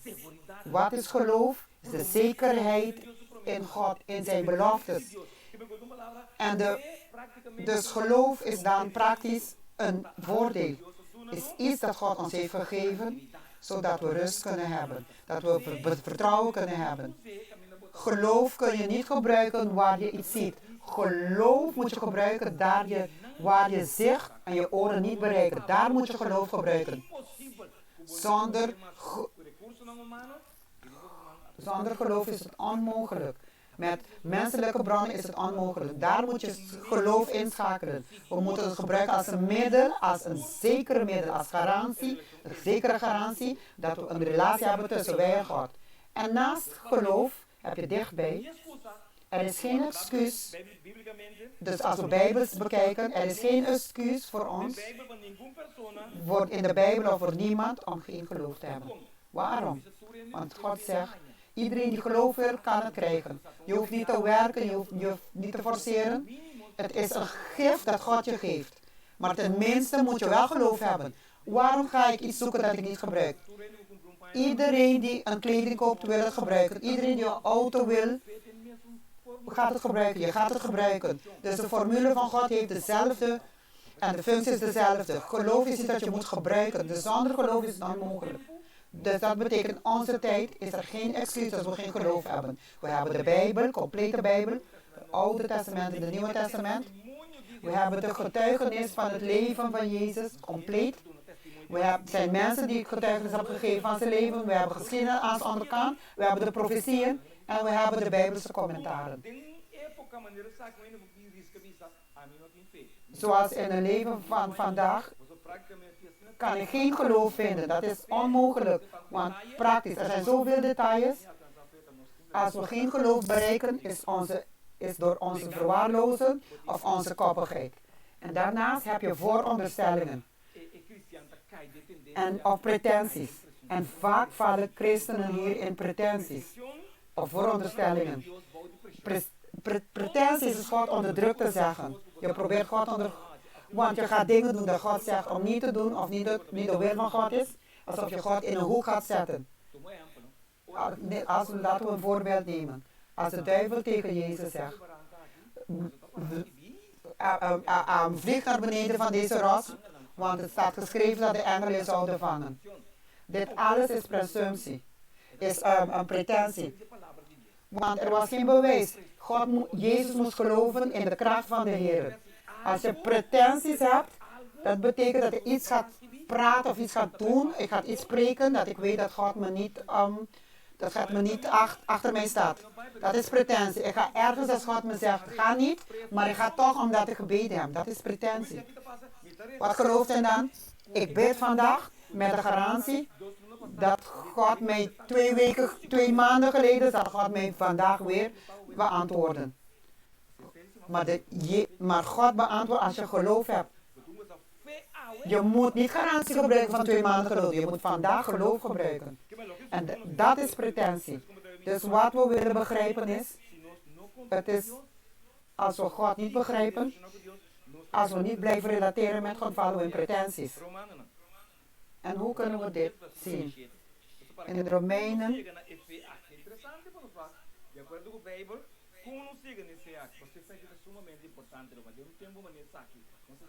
Romeinen. In deze tijd als van quarantaine is het. Hoe kunnen we tot dit geloof komen? Als ik heb geloof dat ik scoor. Ik ben zeker dat ik de wereld zal over. Dus geloof komt van het luisteren en naar het luisteren door middel van het woord van God. Waardoor komt geloof? Maar door luisteren. Maar niet naar zomaar iets naar het woord van God. Als ik het omkeert, als je niet naar het woord van God luistert, kom je niet tot geloof. Je kan pretenties hebben. Je kan een persoonlijk optimisme hebben, maar geloof niet. Want geloof komt fundamenteel uit het luisteren naar het luisteren van het woord van God. Er is niets anders dan geloof. De enige manier dat je geloof kan krijgen is door het woord van God. In deze wandelmars die we aan het lopen zijn, is het belangrijk om te begrijpen dat deze geloof heel erg nodig is. Ik wil u geven van deze quarantaine, van nu af aan naar voren, wat we nodig hebben, de enige middel die we zeker nodig hebben, is niet pretentie, is niet wijsheid, is geloof. Laten we in 2 Korinthe gaan. In 5:7, 2 Korinthe 5:7. Waarom Laten we zien waarom dit belangrijk is. Want wij wandelen in geloof, niet in aanschouwen. Laten we het herhalen. Want wij wandelen in geloof, niet in aanschouwen. Dus we wandelen niet door middel van geloof, niet in aanschouwen. Elke stap die we maken is door middel van geloof, is door de zekerheid dat God met ons zal zijn. Door zekerheid dat God heeft mij gezegd, heeft mij deze formule laten zien. Want ik doe het door middel van geloof. En geloof komt van het luisteren naar het woord van God. Dus als je luistert naar het woord van God, die resulteert in gehoorzaamheid. Ik kan niet zeggen ik heb geloof, maar ik ben ongehoorzaam. Dat is. Maar geloof wordt geleid door middel van gehoorzaamheid. En gehoorzaamheid is een vrucht van geloof. Als je niet gelooft, gehoorzaam je niet. En als je niet gehoorzaamt, kan je niet geloven. Dus we moeten begrijpen, we wandelen door middel van geloof en niet door aanschouwen, door zicht. Dus we wandelen door middel van geloof en door middel van zicht. Maar vele christenen lopen door middel van zicht. Maar God zegt degene door middel van geloof wandelen. Want God heeft me gezegd, je moet hier gehoorzamen, dat ik daar moet gaan en daar moet ik gaan. Dus daarom is gehoorzaamheid belangrijk. Waarom is het belangrijk om te wandelen door middel van geloof? Romeinen 1.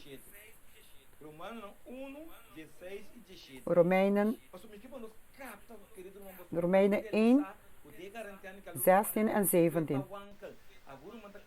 Want ik wil dat u ziet dat er nu mensen zijn die wankelen in geloof en zijn bang, want dat is natuurlijk. Want je wil dat niets je tegenhoudt. In Romeinen 1, 16 en 70. Want ik schaam mij het evangelie niet, want het is een kracht Gods tot behoud voor een ieder die gelooft. Eerst voor de Jood, maar ook voor de Griek.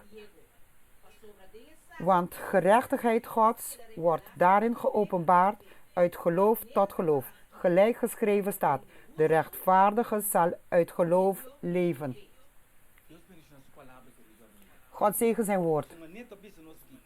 Want zoals het hier staat, ik schaam me niet. Er zijn mensen die naar de hemel willen. Voor Jezus is dat geen probleem. Maar hoe kunnen we samen met iemand gaan wonen die we voor schamen? Jezus is de evangelie. Dus ik schaam me niet. Want het is de kracht van God. Alleen maar de evangelie kan ons veranderen. Van nature hebben we problemen. Dus wat moeten we begrijpen? We moeten geloven. Deze evangelie geeft kracht aan degene die gelooft. Maar degene die geen geloof hebben, dan hebben ze niets.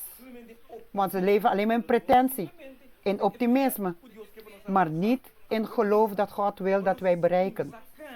Maar wanneer we beginnen te wandelen door middel van geloof en onze schaamte is weg, dan gaan we leven door middel van geloof.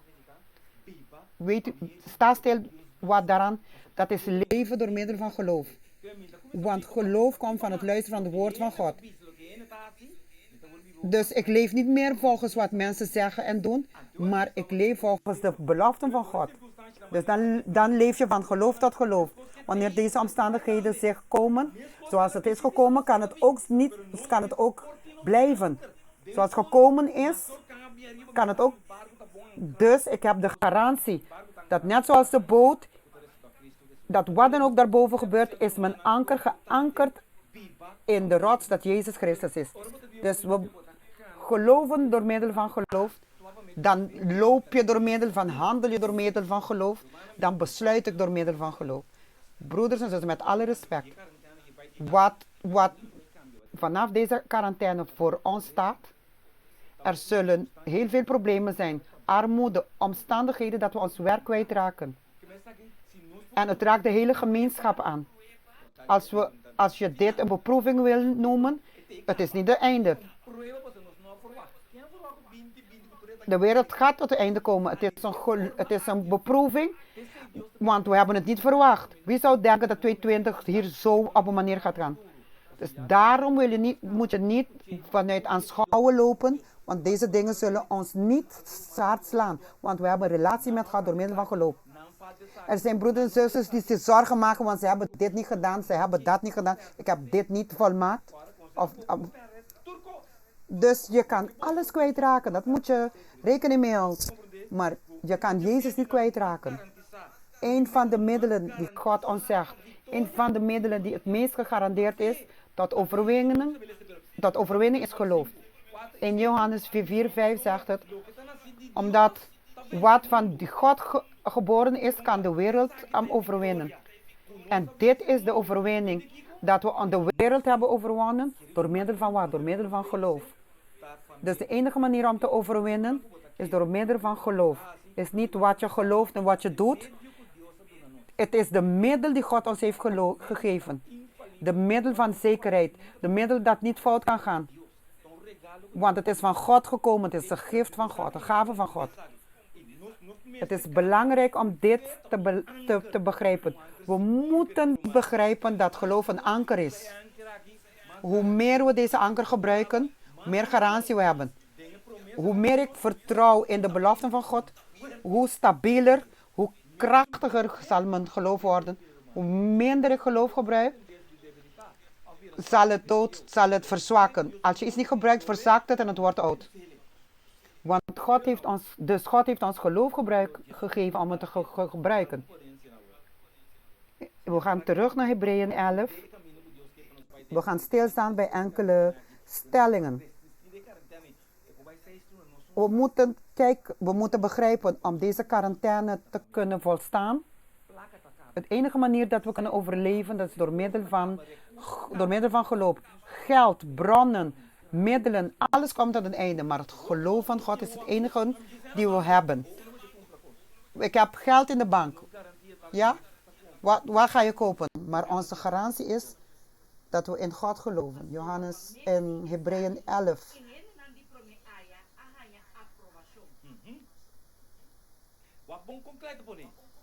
Dus want door dit geloof is aan de ouden getuigenis gegeven. Dus de mensen van vroeger hebben door middel van geloof getuigenis gegeven. Zouden ze geen goedkeuring krijgen van God. Dus als ze geen geloof hadden gekregen, hadden ze ook geen goedkeuring van God gekregen. Dus als we niet akkoord zijn met elkaar, kunnen we niet met elkaar wandelen. Dus je moet akkoord gaan met God. Anders zal er resistentie zijn en gevecht zijn. Dus het geloof dat ze gebruikt hebben, dat God geaccordeerd heeft. Nee. Optimisme, dus ik heb geloof. Nee, optimisme, geloof is geloof. Optimisme dat het goed eindigt en als het niet goed eindigt. Dus die drie kinderen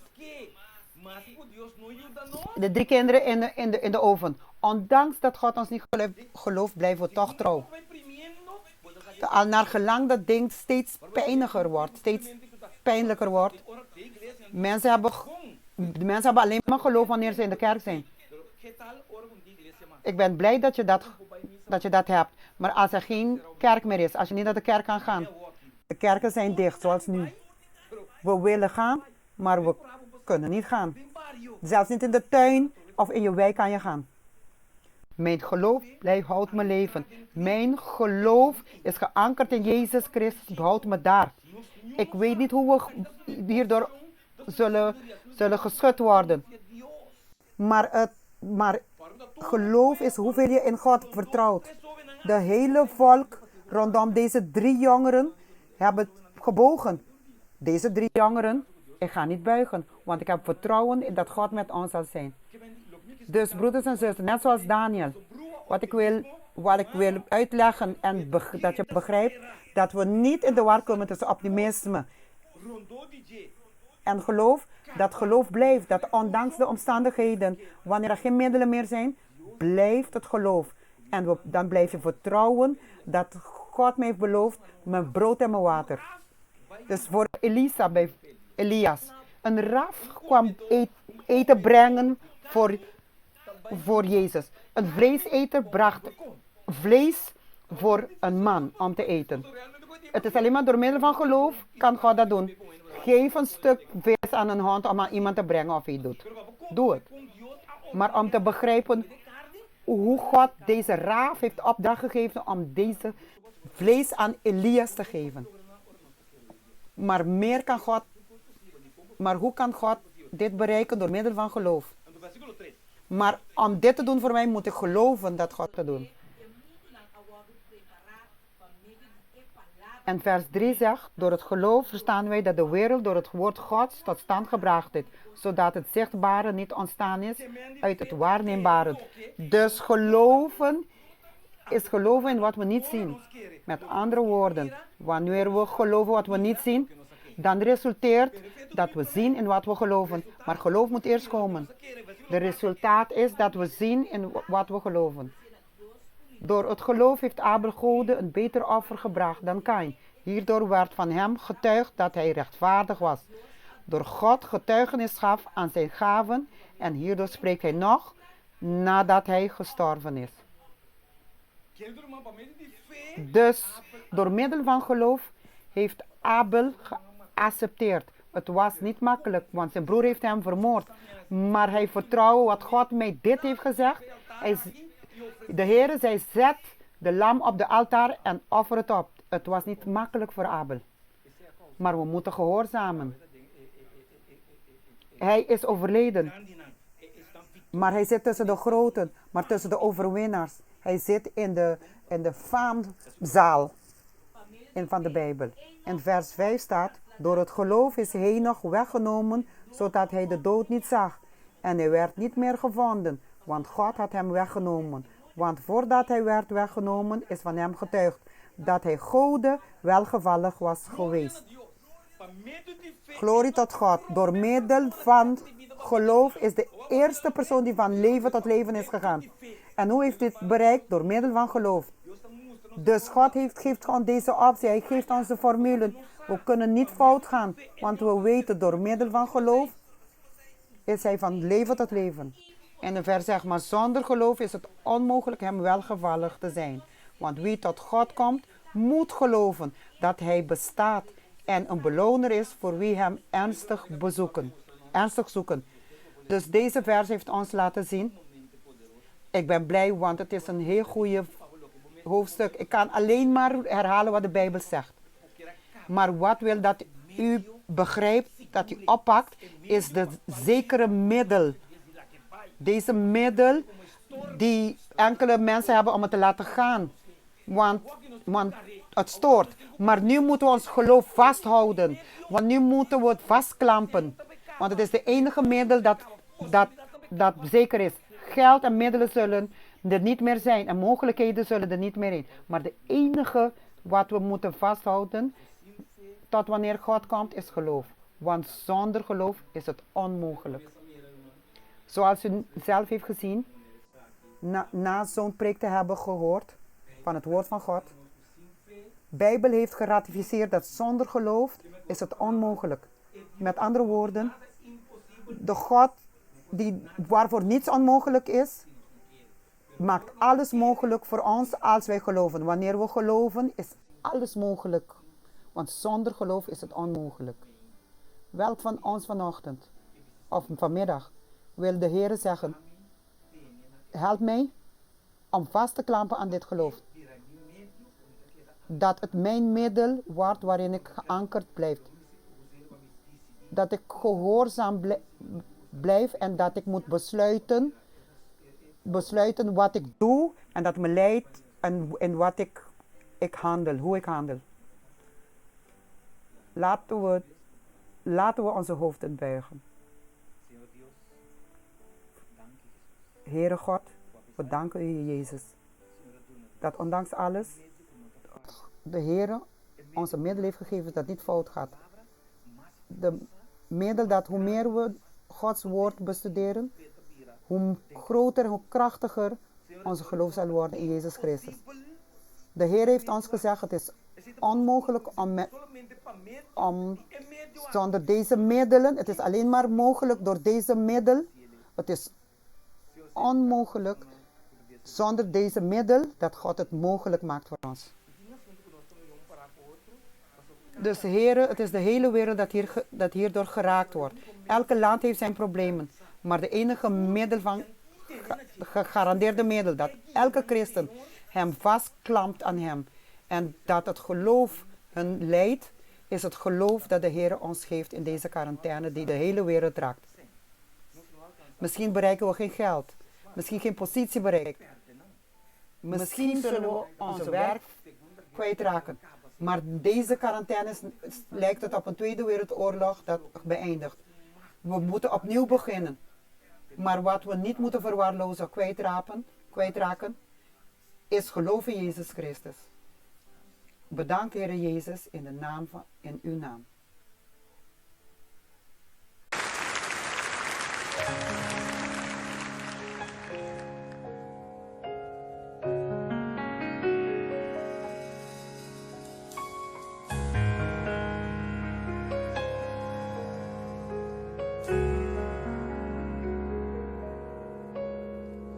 There is coming a day when no heartache shall come, no more clouds in the sky,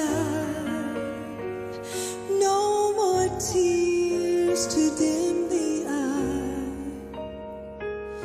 All is peace forevermore on that happy golden shore. What a day, glorious day that will be.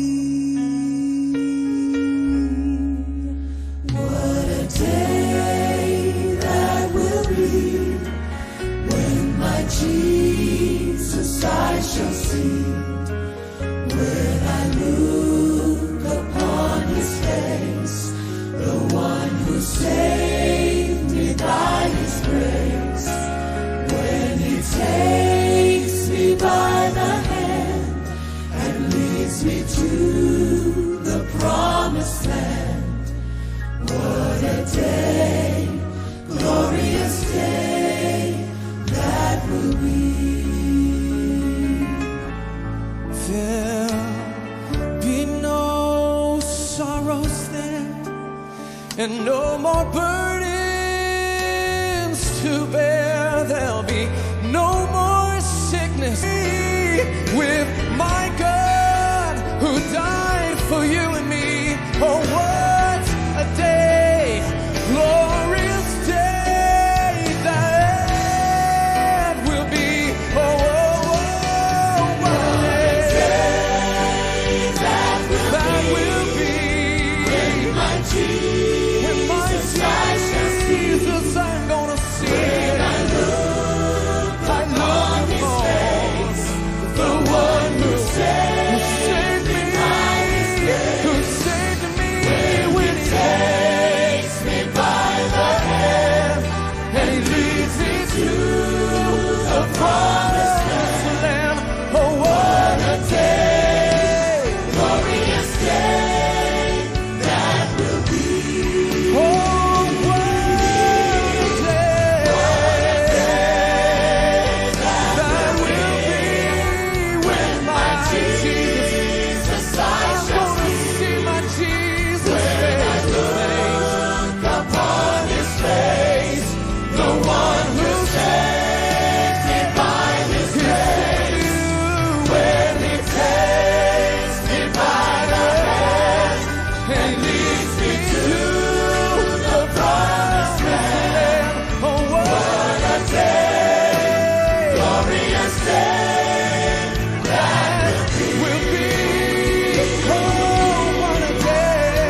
Querido coronavirus.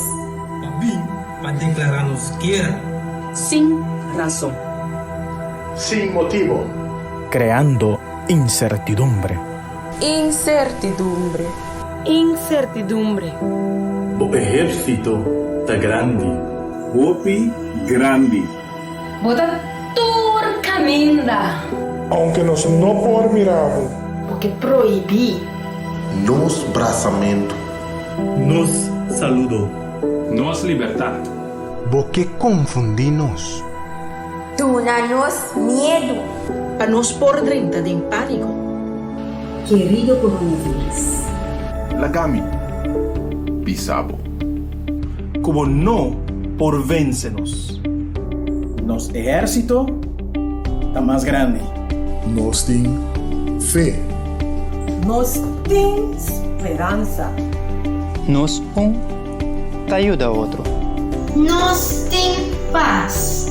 Mas sobre nós, tá querendo em Deus. Respeitar. Mi amigo Dan. Mi vizinha. Respetar nos família. Están enfermo. Esnan débil. Nos médico na. E enfermeira. Nos heroína. Verdadero heroína. Nos a confia em Deus. E tá na controle. Dios está na controle. Deus está no controle. Querido coronavirus. Deus está na controle. Denje mi confianza. Dios está na controle. Querido coronavirus. Deus está no controle.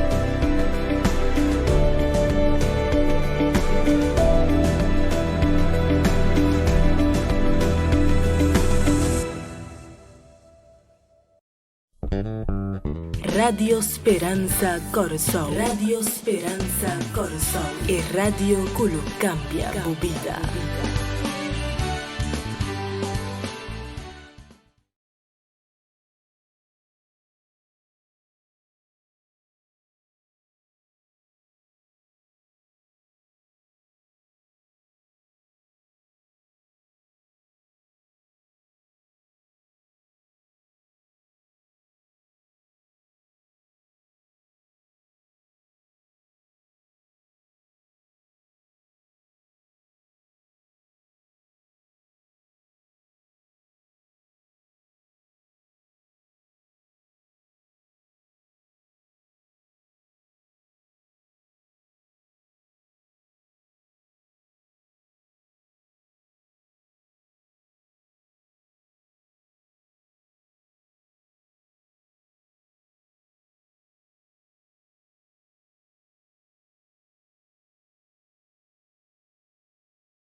Dia tempo de quarentena.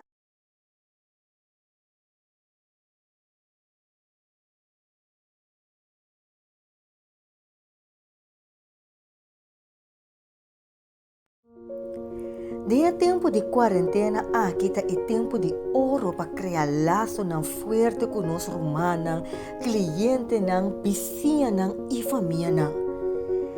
Te assina tanto coisa que distrair nossa mente fora de propósito que Deus tem para nós. Boa para que tu pensa que está bom propósito da minha vida aqui? Para que tu tem existência nesse ciclo aqui? Que é a história que você vai lá atrás do planeta Terra aqui? Que é a história, propósito de esnan rondo dibo? Descobrindo o propósito, vou por valorar de outro e focus para dar felicidade na esnan rondo dibo com a guiança de Deus. Stop de queda preocupar. Você não tem controle da situação rondo dibo. Pero se você tem controle de como e de que limite é afetado, escolhe consciente para fazer o máximo for de dia. Pois, não larga o tempo aqui passar o baita que enfocar riba costa que você não tem controle de dia. Bang enfocar riba costa de importância que sen não por compra. qual ta forma relação nang, invertir tempo de qualidade com a família nang, vizinha nang, cliente nang, amistades nang e bom desenvolvimento personal. Invertir tempo de amplia bom conhecimento de diferentes áreas, que lo bem na bom mês na primeiro lugar e es nang rondo dibo. Agora é hora para formar recuerdo ng agradável de uma história de manhã. Não larga é tempo de ouro aqui passado vai, pois bang invertir tempo para manhã poder doce recuerdo.